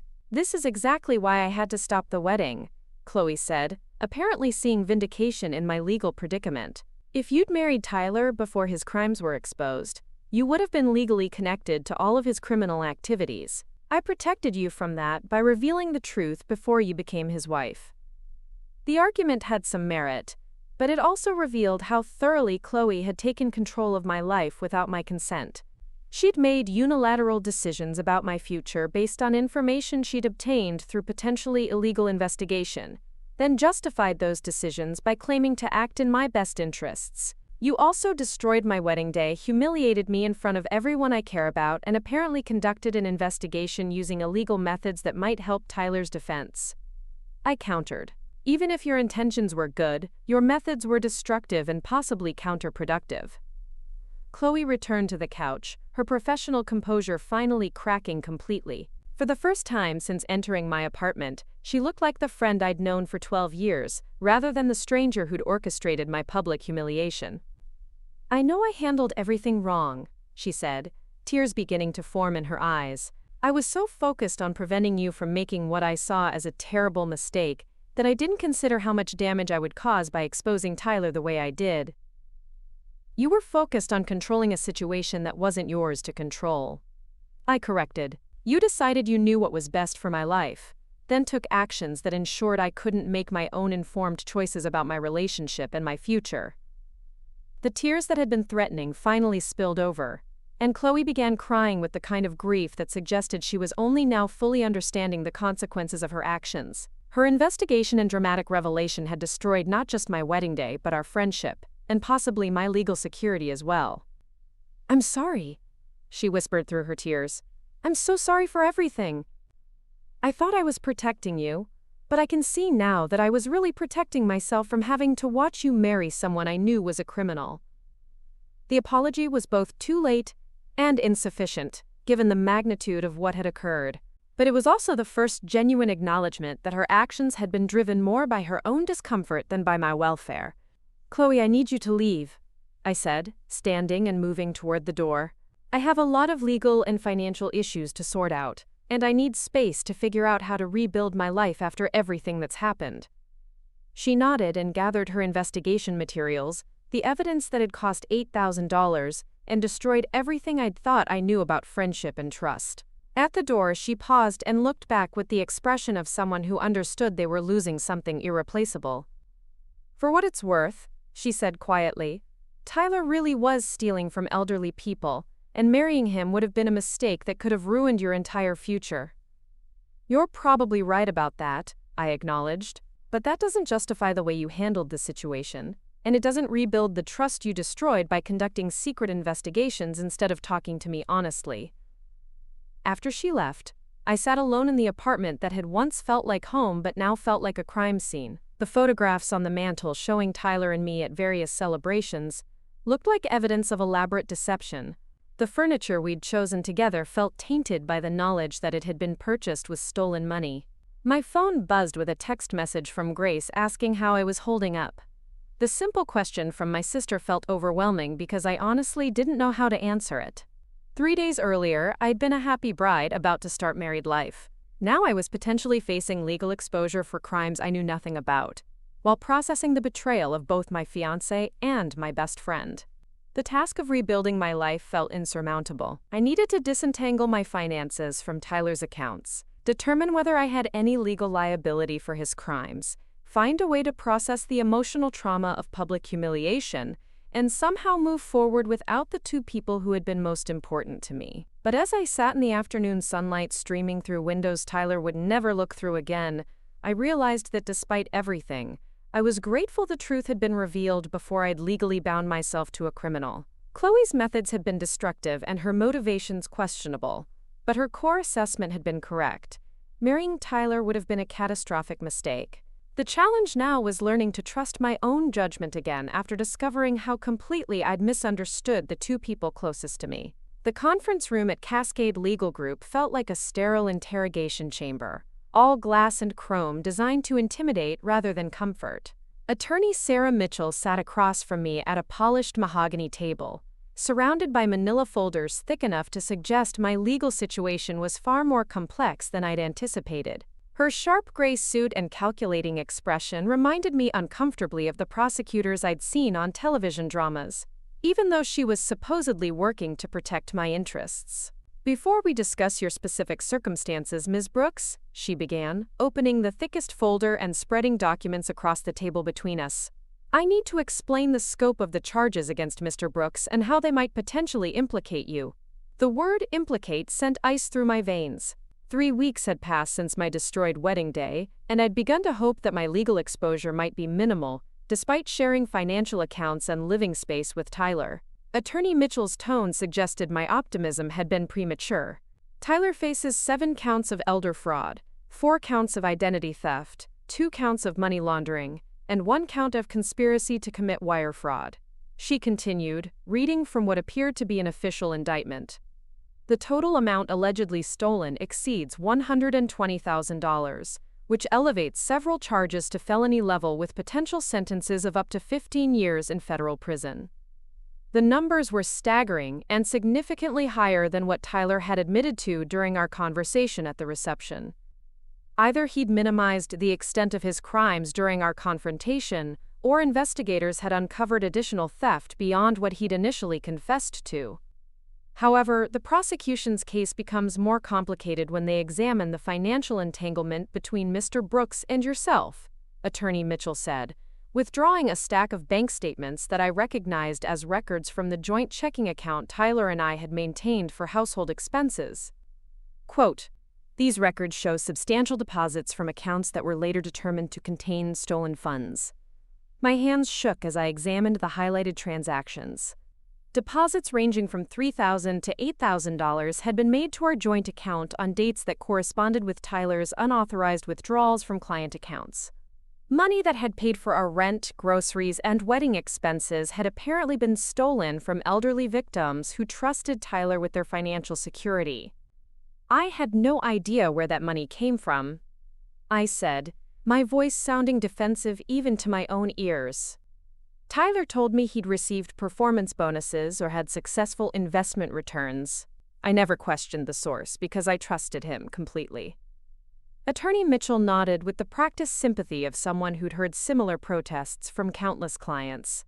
"That may well be true, Ms. Brooks, but the legal system doesn't always distinguish between knowing participation in crimes and willful ignorance of obvious red flags.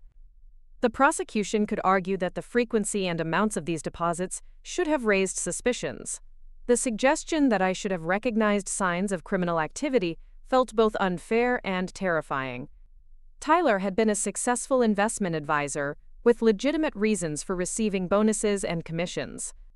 The idea that I should have investigated the source of every deposit he made to our shared account seemed unreasonable, but I was beginning to understand that legal liability didn't always align with common sense or moral culpability.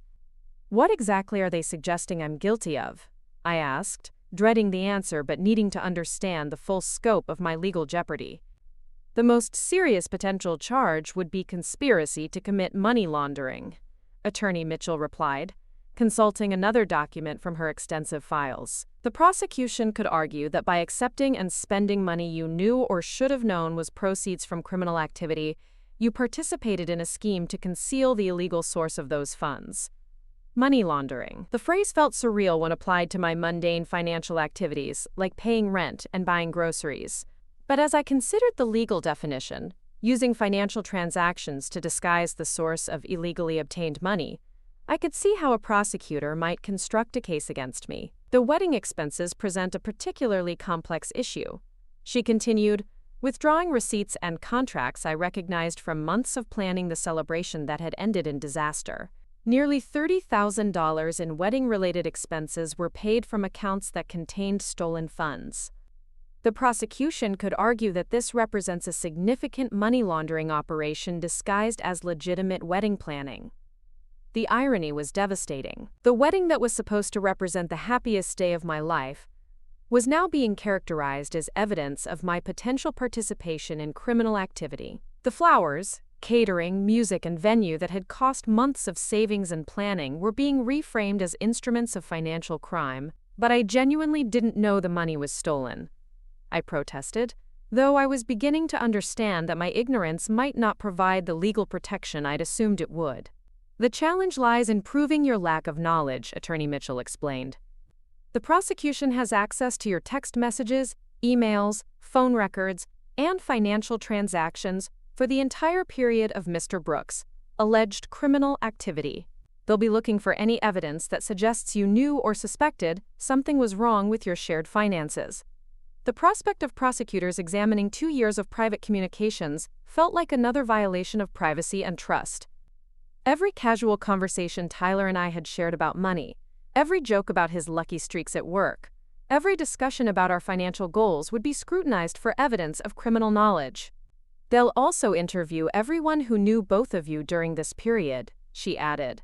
Friends, family members, coworkers, anyone who might have heard you discuss Tyler's income or your financial situation. If anyone remembers you expressing surprise about sudden wealth, or asking questions about money sources, that could actually help your case. The legal strategy was beginning to emerge. To avoid conspiracy charges, I would need to demonstrate consistent ignorance of Tyler's crimes, supported by testimony from people who could confirm my genuine surprise about our improved financial situation. The friends and family who'd witnessed my confusion about Tyler's success were now potential witnesses in my defense. There's another complication we need to address, Attorney Mitchell said, opening a folder marked with Kevin Martinez's name.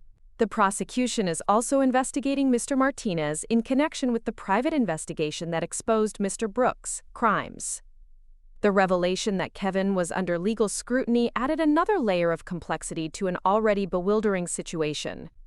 Chloe's boyfriend had seemed as shocked as anyone by her dramatic revelation at the wedding, but apparently prosecutors suspected his involvement in the investigation that had potentially compromised their case against Tyler.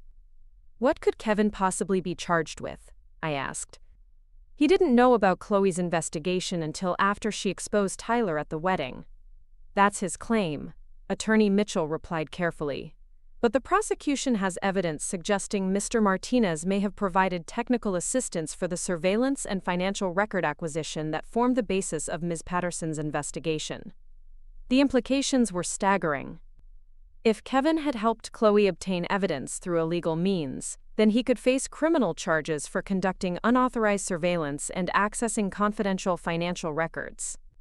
The investigation that was supposed to expose Tyler's crimes was generating its own criminal liability for the people who'd conducted it.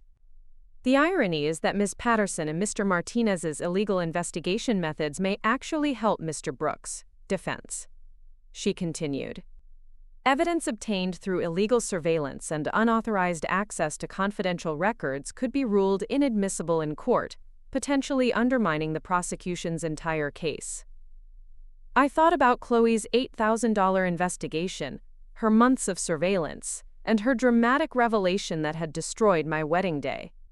If her evidence couldn't be used in court because of how it was obtained, then everything she'd done, the destroyed trust, the public humiliation, the legal complications for Kevin, had been not just unnecessary but counterproductive. So Tyler might escape prosecution because Chloe was so determined to expose him that she broke laws obtaining evidence? I asked, struggling to process the absurd irony of the situation. It's possible, Attorney Mitchell acknowledged. The prosecution still has Mrs. Chen's original complaint and the evidence developed through their official investigation. But Ms. Patterson's illegal activities have definitely complicated their case. The legal complexities were overwhelming, but they paled in comparison to the personal betrayals I was still processing. Tyler had stolen money from vulnerable elderly people to fund gambling addiction and our shared life together.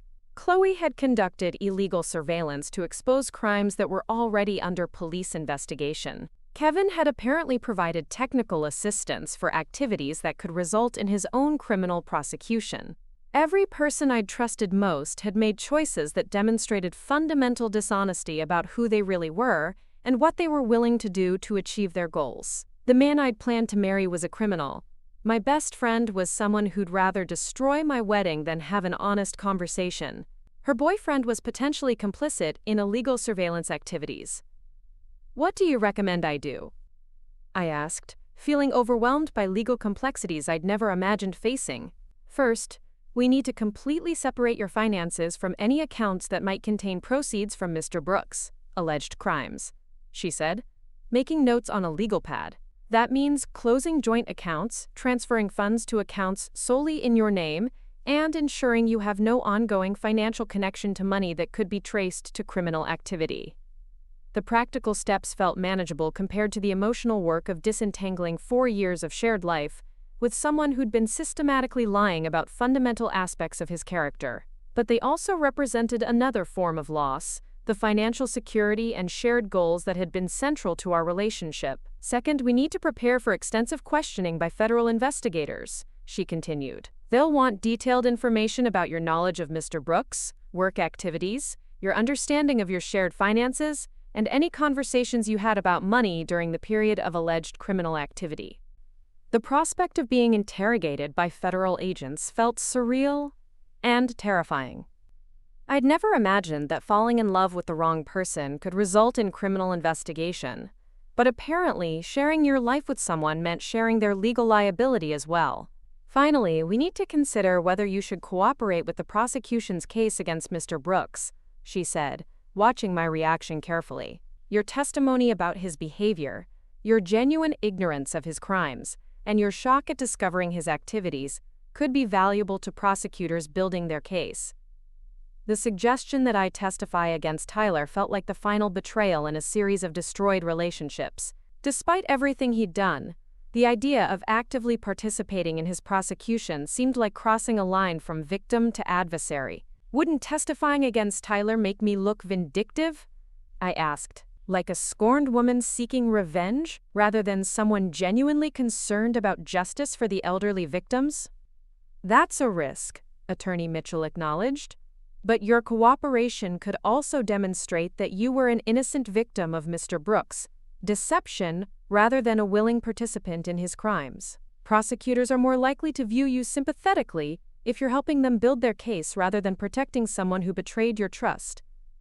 The strategic considerations felt cold and calculating, but I was beginning to understand that criminal law operated according to different moral principles than personal relationships. What mattered wasn't loyalty or forgiveness, but demonstrating innocence through actions that served the prosecution's interests. My phone buzzed with a text message from Grace, asking if I wanted company for dinner. The simple offer of sisterly support felt like a lifeline in the ocean of legal complexity I was drowning in.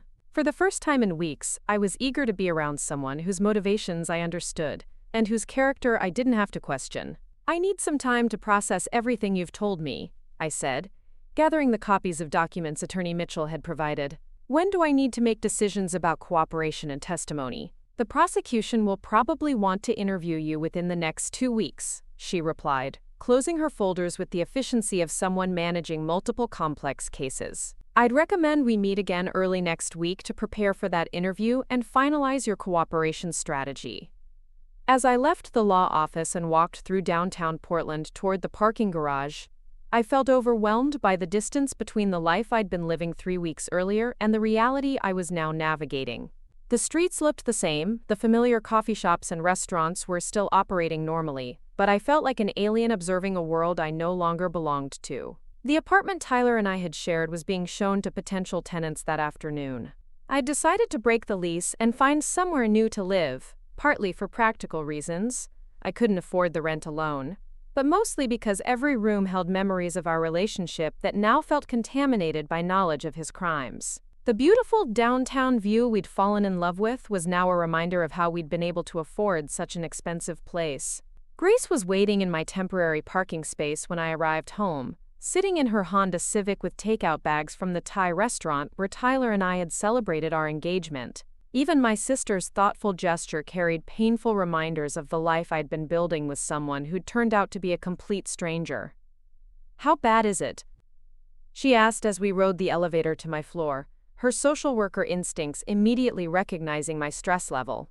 I could potentially face money laundering charges for spending money Tyler stole from elderly clients, I said, appreciating my sister's direct communication style that didn't require euphemisms or careful phrasing. "The prosecution thinks I should have known the money was stolen, and that spending it makes me complicit in covering up his crimes."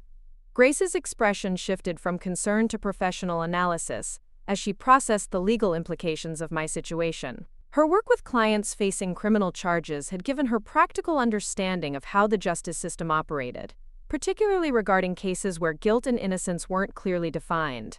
"That's bullshit," she said bluntly as we entered my apartment. "You were in a domestic partnership with someone you trusted completely. It's reasonable to assume that money deposited in your joint account came from legitimate sources, especially when your partner worked in a profession where bonuses and commissions were normal." Her outrage on my behalf felt validating after an afternoon of legal discussions that had made me feel culpable for trusting the wrong person. Grace's perspective reminded me that being deceived by someone you love isn't the same as participating in their crimes. "The prosecutor apparently doesn't see it that way," I said, unpacking pad thai and spring rolls while Grace opened wine from the bottle she'd brought. "According to my attorney, they could argue that the frequency and amounts of Tyler's deposits should have raised suspicions. What were you supposed to do? Hire a private investigator to verify the source of every paycheck your partner received?" Grace asked with the incredulous tone she reserved for particularly absurd bureaucratic policies. "That's not how normal relationships work." Her point was exactly what I'd been thinking, but hearing it from someone with professional legal experience made it feel more convincing. Normal people in healthy relationships didn't investigate their partners' finances unless they had specific reasons for suspicion. "The problem is that Chloe apparently had those specific reasons," I said, finally voicing the question that had been bothering me since our confrontation. She suspected Tyler was involved in financial crimes months before his arrest. "Does that mean I should have seen the same warning signs she noticed?" Grace considered the question while opening our takeout containers, her thoughtful expression suggesting she was drawing on both personal experience and professional training. "Chloe had inside information from someone at Tyler's workplace," she finally said. "Without that tip from her colleague about financial irregularities under investigation, would she have suspected anything? You didn't have access to that information, so you couldn't have reached the same conclusions." The observation provided some comfort, but it also highlighted how much my former best friend had been keeping from me during the months she was building her case against Tyler. She'd had professional intelligence suggesting criminal activity at his workplace, but instead of sharing that information, she'd used it to justify secret surveillance. "Do you think she was right to expose Tyler the way she did?" I asked, genuinely curious about Grace's professional perspective on Chloe's dramatic intervention. "She was right about Tyler being a criminal," Grace said carefully, "but her methods were destructive and possibly illegal. There were other ways to protect you from marrying someone under criminal investigation without destroying your wedding day and potentially compromising the prosecution's case." The balanced assessment was typical of Grace's approach to complex situations. She could acknowledge that Chloe's core concern had been legitimate, while still condemning the methods she'd used to address that concern. "I keep wondering if I should have known," I admitted, voicing the guilt that had been consuming me for weeks. "We lived together, shared financial goals, planned a future. How could someone maintain that level of deception while stealing from elderly clients who trusted him?" "Because gambling addiction creates exactly that kind of compartmentalization," Grace explained, drawing on her clinical training. "Addicts become experts at maintaining separate realities, one where they're normal, functional people, and another where they engage in destructive behavior they know is wrong. The people closest to them are often the least likely to see the addiction, because addicts work hardest to maintain their facade with people whose opinions matter most." The psychological explanation made intellectual sense, but it didn't resolve the deeper question about trust and judgment in relationships. If someone could successfully deceive me about something as fundamental as criminal behavior, how could I ever trust my assessment of another person's character? "The hardest part isn't even the legal complications," I said, realizing the truth as I spoke it. "It's wondering whether I can ever trust my own judgment about people again. If I was completely wrong about Tyler and Chloe, how do I know I won't be equally wrong about the next people I let into my life?" Quote, Grace's expression softened with the compassion she usually reserved for clients struggling with trauma-related trust issues. "Being deceived by people you love doesn't mean your judgment is fundamentally flawed," she said gently. "It means you're capable of trusting deeply, which is actually a strength even though it sometimes makes you vulnerable to people who abuse that trust." The perspective shift was subtle but important. Instead of viewing my trust in Tyler and Chloe as evidence of poor judgment, Grace was reframing it as evidence of my capacity for meaningful connection that had been exploited by people with serious character deficits. "Besides," she added with a slight smile, "you did notice that something felt wrong. You told me last month that Tyler seemed stressed about work, and that Chloe had been acting distant. Your instincts were picking up on the deception even if you didn't recognize it consciously." The observation was accurate. I had noticed behavioral changes in both Tyler and Chloe during the months leading up to our wedding, but I'd attributed them to normal stress about work pressures and wedding planning. Perhaps my instincts had been more reliable than I'd given them credit for. "What happens if Tyler goes to prison?" I asked, considering possibilities I'd been avoiding. "Do I have any obligation to maintain contact with him, or is it healthier to cut ties completely?" "That's entirely your choice," Grace said, "but I'd recommend focusing on your own healing and legal situation rather than trying to support someone whose crimes created this entire mess. Tyler made choices that destroyed your relationship and potentially put you in legal jeopardy. You don't owe him anything." The permission to prioritize my own well-being over loyalty to Tyler felt liberating. For weeks I'd been struggling with guilt about abandoning someone I'd once loved during their lowest point, but Grace was right that my first obligation was protecting myself from further damage. As we finished dinner and Grace prepared to leave, I felt more hopeful than I had since my wedding day disaster. The legal complications were still overwhelming, and the personal betrayals still painful. But I was beginning to understand that survival might be possible if I focused on making smart choices, rather than trying to fix relationships with people who demonstrated fundamental dishonesty.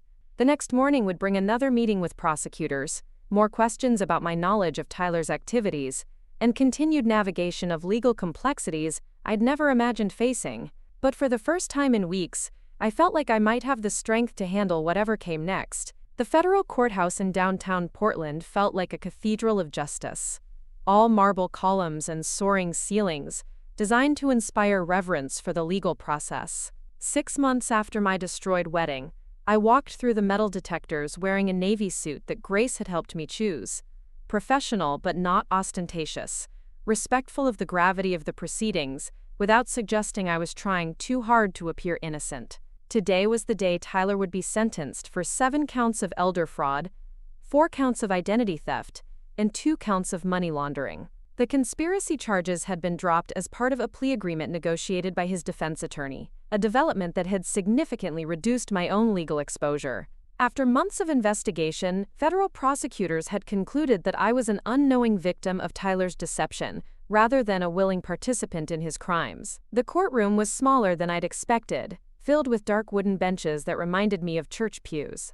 Tyler's parents sat in the front row behind the defense table, their faces showing the strain of 6 months spent watching their successful son revealed as someone they'd never really known. His mother had aged visibly since our wedding day, her hair now completely gray and her posture suggesting someone who'd stopped expecting good news. Mrs. Eleanor Chen sat across the aisle with her adult daughter, both women wearing expressions of dignified determination.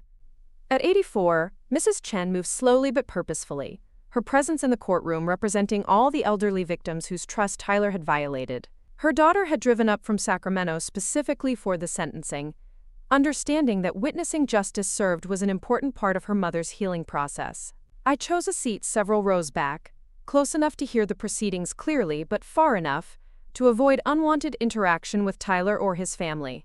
The past 6 months had been a careful exercise in creating distance from the man who'd nearly destroyed my life through his deceptions. We'd spoken only through attorneys since the day he was arrested at our wedding reception. Federal prosecutors had ultimately decided not to charge me with any crimes after extensive investigation revealed that I'd been genuinely ignorant of Tyler's criminal activities. The bank records, email correspondence, and witness testimony they'd examined supported my claims of complete surprise when his crimes were revealed. My cooperation with their investigation, including detailed testimony about Tyler's behavior and our shared finances, had apparently convinced them that I was another victim rather than a co-conspirator.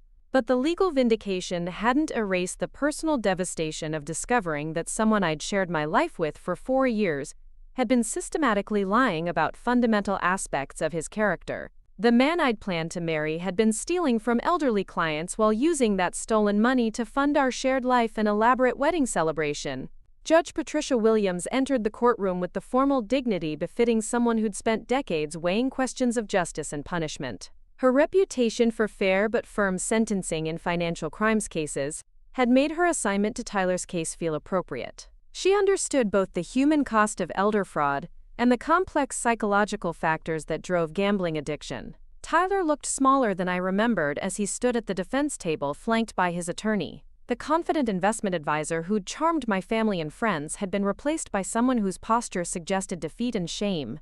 He'd lost significant weight during the months since his arrest, his expensive suits now hanging loose on a frame diminished by stress and guilt. The victim impact statements began with Mrs. Chen, who approached the podium with careful steps but clear determination. Her voice remained steady as she described discovering that her life savings had been stolen, the panic of realizing she couldn't afford her heart medication, and the months of financial uncertainty that had followed Tyler's theft. "Mr. Brooks wasn't just taking money from my bank account," she said, her accent carrying the authority of someone who'd survived far worse hardships than financial crime.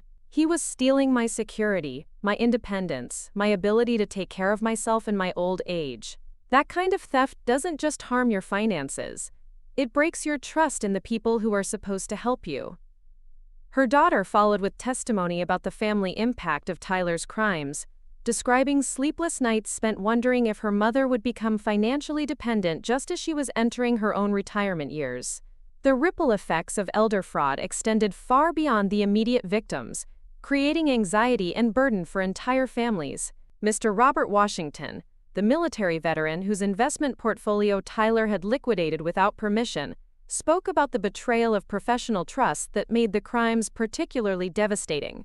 As someone who'd served his country and worked hard throughout his life to build financial security, he'd trusted Tyler's expertise and integrity completely. "I chose Mr. Brooks specifically because he seemed honest and knowledgeable," Mr. Washington said, his voice carrying the measured cadence of someone accustomed to addressing authority.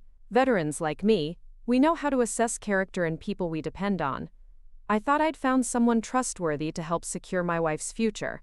Instead, I found someone who was willing to steal from people who couldn't protect themselves." The victim statements continued for nearly an hour, each one detailing not just financial losses, but the deeper emotional trauma of having their trust violated by someone they'd relied upon for professional guidance. The cumulative impact was devastating. Tyler hadn't just stolen money, he'd damaged the fundamental security and independence of people in society's most vulnerable population. When the prosecutors presented their sentencing recommendation, they emphasized the calculated nature of Tyler's crimes and the particular harm caused by targeting elderly victims. The forged signatures, fabricated investment reports, and systematic manipulation of client accounts revealed sophisticated criminal planning rather than impulsive mistakes. Mr. Brooks didn't stumble into these crimes through momentary lapses in judgment, the lead prosecutor argued. He developed and executed a deliberate scheme to defraud elderly clients over many months, using his position of trust to identify vulnerable victims and sophisticated methods to conceal his theft. Tyler's defense attorney offered a different narrative, emphasizing his client's gambling addiction as a mitigating factor that explained but didn't excuse his criminal behavior. She presented evidence of Tyler's cooperation with investigators, his genuine remorse for the harm he'd caused, and his commitment to making full restitution to his victims. Mr. Brooks is not a career criminal or someone who targeted elderly people out of malice, his attorney argued. He's someone whose gambling addiction created desperate circumstances that led to terrible choices. He's accepted full responsibility for his actions and is committed to spending the rest of his life making amends for the harm he's caused. The addiction defense was legally and psychologically valid, but it felt inadequate when weighed against the systematic nature of Tyler's crimes and the vulnerability of his victims. Grace's professional training had taught me that addiction could explain destructive behavior without excusing the harm it caused to innocent people. When Judge Williams asked if Tyler wanted to make a statement before sentencing, he stood slowly and faced the courtroom with visible effort. His voice was barely audible as he began to speak, requiring him to lean closer to the microphone. I know that nothing I say can undo the harm I've caused to people who trusted me with their financial security, he said, his words directed toward the elderly victims rather than his own family or legal team.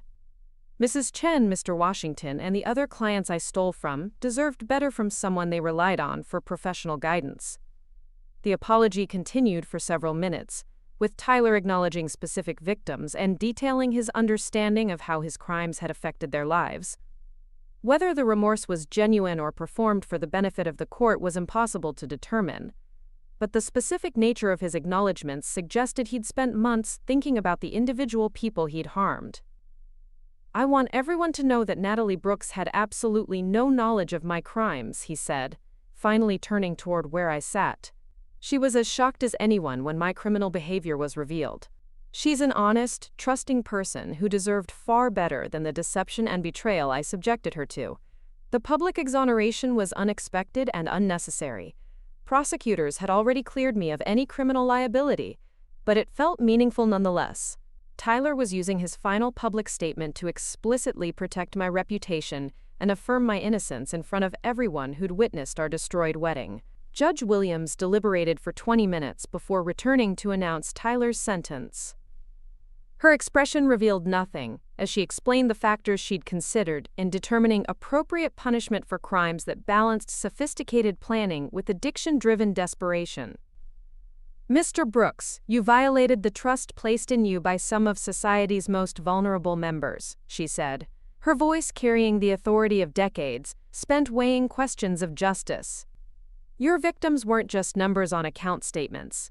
They were elderly people who depended on their savings for basic necessities like medical care and housing security. The sentence was 42 months in federal prison, followed by 3 years of supervised probation, with full restitution to be paid to all victims. The punishment was significant, but not as severe as the maximum 15 years Tyler had faced before his plea agreement. Judge Williams had apparently balanced the seriousness of his crimes against his cooperation with investigators and lack of prior criminal history. Tyler's parents began crying. As the sentence was announced, the reality of their son's imprisonment finally becoming concrete. His mother reached toward him as federal marshals prepared to escort him from the courtroom, but physical contact wasn't permitted. The separation felt symbolic of the broader isolation Tyler had created through his criminal choices. As the courtroom began to empty, I found myself face to face with Mrs. Chen and her daughter near the exit. The elderly woman studied my face with the careful assessment of someone who'd learned to be more cautious about trusting people. "You're the young woman who was going to marry him," she said, her tone neutral rather than accusatory. "I am," I replied, unsure what else to say to someone whose life savings Tyler had stolen while planning our wedding. "I'm sorry this happened to you too," Mrs. Chen said with surprising compassion. Being deceived by someone you love is its own kind of theft. He stole your trust, just like he stole our money. The acknowledgement from Tyler's primary victim felt more meaningful than any legal vindication. Mrs. Chen understood that Tyler's crimes had created multiple types of victims: those who'd lost money, and those who'd lost faith in their ability to judge human character. Outside the courthouse, I walked slowly through downtown Portland toward the coffee shop where Grace was waiting to debrief the sentencing hearing. The October afternoon was crisp and clear, with Mount Hood visible in the distance, just as it had been on my wedding day 10 months earlier. The seasonal similarity created an unexpected sense of completion, as if the legal proceedings had finally closed a chapter that began with Chloe's dramatic revelation. Grace had secured a quiet corner table at our favorite coffee shop, the same place where we'd spent hours discussing my legal situation during the months of investigation.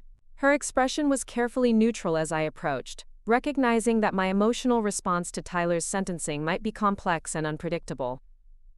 "How do you feel?" she asked simply, understanding that complicated situations required open-ended questions rather than assumptions about appropriate reactions.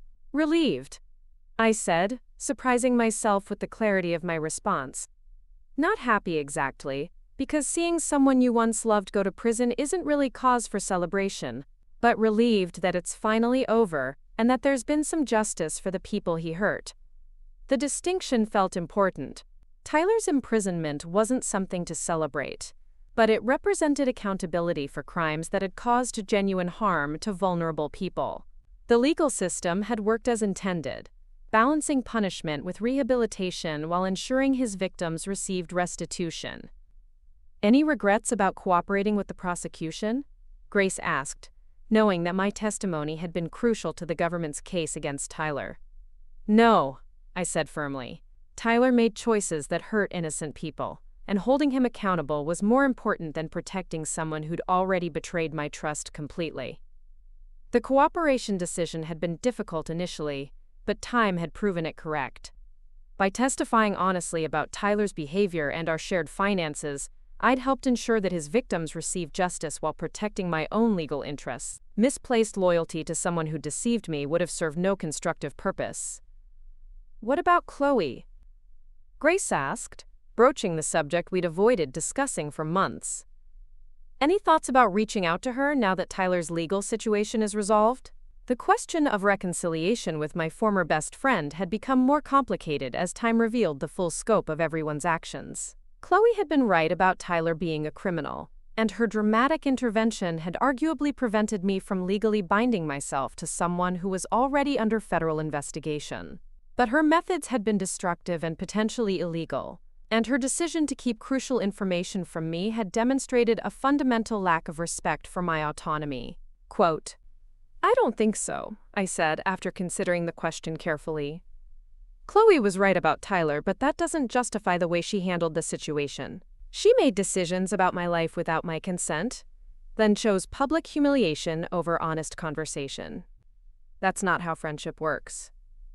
Grace nodded with understanding, having watched me process the betrayal from multiple angles over the past months. "Sometimes being right about the outcome doesn't excuse being wrong about the methods," she said.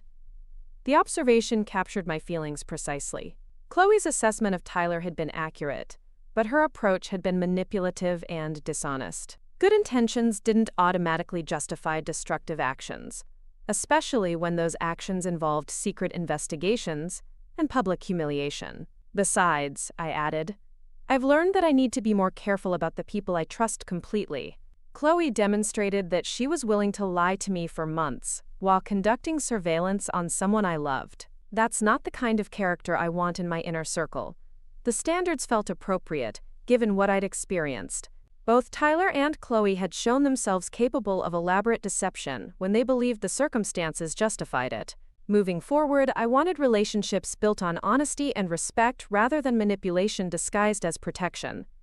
Over the following weeks, I began to establish new routines and relationships that felt authentic, rather than contaminated by association with my destroyed wedding. I'd moved to a smaller apartment in southeast Portland that I could afford on my salary alone, decorating it with furniture and art that reflected my personal taste rather than compromises with a partner. The graphic design work that had sustained me financially during the legal crisis had evolved into freelance consulting that provided both creative satisfaction and professional independence. Working for myself meant never again having to depend on someone else's questionable income sources or risk being associated with their hidden criminal activities. Kevin Martinez had avoided criminal charges related to Chloe's investigation, with prosecutors concluding that his technical assistance had been minimal and that he'd been manipulated rather than complicit. His relationship with Chloe hadn't survived the revelation of her secret surveillance activities, and he'd moved to Seattle for a fresh start with a different technology company. The legal resolution had provided closure for Tyler's victims as well. Mrs. Chen had recovered most of her stolen savings through the restitution order, allowing her to maintain her independence and afford necessary medical care. Mr. Washington's investment portfolio had been fully restored, ensuring his wife's financial security wouldn't be compromised by Tyler's theft. But the deeper impact extended beyond financial recovery. The elderly victims had regained some faith in the legal system's ability to hold professionals accountable for violating their clients' trust. Their willingness to testify and participate in the prosecution had ensured that Tyler faced meaningful consequences for crimes that specifically targeted vulnerable populations. As winter settled over Portland, I found myself reflecting on the lessons embedded in the year's traumatic events. The man I'd planned to marry had been capable of systematic deception and criminal behavior that contradicted everything I'd believed about his character. My closest friend had been willing to conduct secret investigations and destroy my wedding rather than have honest conversations about serious concerns. Both betrayals had taught me that trust was more fragile and precious than I'd previously understood. But they'd also demonstrated my own resilience and capacity for survival when foundational relationships collapsed. The woman who'd stood at the altar 10 months earlier had been naive about human nature and overly dependent on other people's integrity. The woman who'd emerged from the legal and emotional aftermath was more cautious, but also more self-reliant. The destroyed wedding had ultimately saved me from a marriage that would have been built on lies and potentially criminal liability. Chloe's destructive intervention, whatever her motivations, had prevented me from legally binding myself to someone whose crimes could have compromised my own financial and legal security. The humiliation I'd experienced had been temporary, but the consequences of marrying Tyler would have been permanent. Spring arrived early in Portland that year, with cherry blossoms blooming in March and the promise of renewal carried on unusually warm breezes. I walked through the neighborhoods Tyler and I had once explored together, feeling nostalgic for our shared experiences, but grateful they hadn't culminated in the marriage we'd planned. The Crystal Ridge Country Club still advertised wedding services, with photographs of autumn ceremonies that looked remarkably similar to the celebration that had ended in disaster. I drove past the venue occasionally, noting how normal it appeared despite hosting the most traumatic day of my life. The ballroom where Chloe had revealed Tyler's crimes was again hosting happy couples who trusted each other completely. Tyler would be eligible for release in 36 months with good behavior, after which he'd face years of supervised probation and ongoing restitution payments. His investment advisor license had been permanently revoked, requiring him to rebuild his career in a different field once he completed his sentence. The consequences of his gambling addiction and criminal choices would follow him for decades. Chloe had apparently left Portland entirely, with mutual friends reporting that she'd taken a position with a marketing firm in Denver. Her dramatic exit from the Pacific Northwest suggested she understood that her reputation in our professional and social circles had been permanently damaged by her surveillance activities and wedding day revelation. The distance felt appropriate. Both Tyler and Chloe had demonstrated character defects that made ongoing relationships impossible, regardless of any positive history we'd shared. Moving forward required surrounding myself with people whose integrity I could trust completely, rather than trying to rebuild relationships damaged by fundamental deception. On the first anniversary of my destroyed wedding day, I spent the afternoon hiking in the Columbia River Gorge with Grace and two new friends I'd met through my freelance work. The October weather was similar to the previous year, but my emotional state was entirely different. Instead of anticipating marriage to someone who'd been systematically lying to me, I was celebrating independence and authentic relationships. The hike took us to a viewpoint overlooking the river valley, with Mount Hood rising majestically in the distance.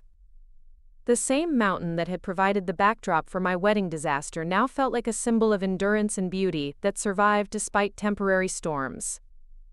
Natural landmarks remained constant while human relationships proved far more fragile and complex. "Do you ever miss him?" Grace asked as we sat on rocks overlooking the panoramic vista. "I miss who I thought he was," I replied after considering the question carefully.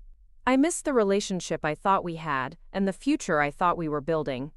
But I don't miss Tyler himself, because I'm not sure that person ever really existed outside of my imagination." The distinction felt crucial. The charming, successful, devoted man I'd fallen in love with had been largely a fabrication maintained to conceal gambling addiction and criminal behavior. The real Tyler, someone capable of stealing from elderly clients while planning an elaborate wedding, was a stranger I'd never actually known. As we completed our hike and returned to Portland, I felt genuinely grateful for the traumatic events that had initially seemed devastating. The destroyed wedding, the legal complications, the betrayal by my closest friend, all of it had ultimately protected me from far worse consequences that would have followed marriage to someone living a completely false life. The woman who'd stood at the altar 12 months earlier had been trusting to the point of naivete, dependent on other people's integrity for her own security and happiness. The woman who'd emerged from that experience was more cautious, but also more self-reliant, building relationships gradually, based on demonstrated character rather than initial impressions. Tyler's imprisonment had provided justice for his victims and accountability for his crimes, but it had also freed me from any remaining emotional connection to someone who'd deceived me so completely. His absence from my life felt like recovery from an illness I hadn't realized I was suffering from. The future stretched ahead with possibilities that would have been impossible if I'd married Tyler as planned. Career opportunities, travel, relationships, and personal growth that would have been constrained by legal entanglement with a criminal were now available without restriction. The worst day of my life had ultimately opened doors to better possibilities. As I settled into my apartment that evening, I reflected on the strange gratitude I felt toward Chloe, despite her destructive methods. Her surveillance had been illegal, her revelation publicly humiliating, and her decision to keep crucial information from me had violated every principle of friendship I valued. But her actions had also prevented a catastrophic mistake that would have destroyed my life far more thoroughly than one traumatic day. Sometimes the people who hurt us the most are also the ones who save us from even greater harm. Sometimes the worst betrayals reveal truths we desperately needed to know.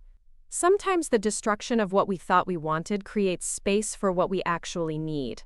The destroyed wedding had taught me that authentic happiness required honest relationships, that security came from personal integrity rather than dependence on others, and that survival was possible even when foundational beliefs about trust and love proved completely wrong.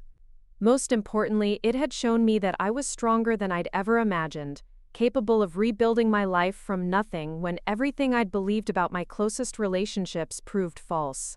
That strength would serve me well in whatever relationships and challenges lay ahead. Up next, you've got 2 more standout stories right on your screen. If this one hit the mark, you won't want to pass these up. Just click and check them out.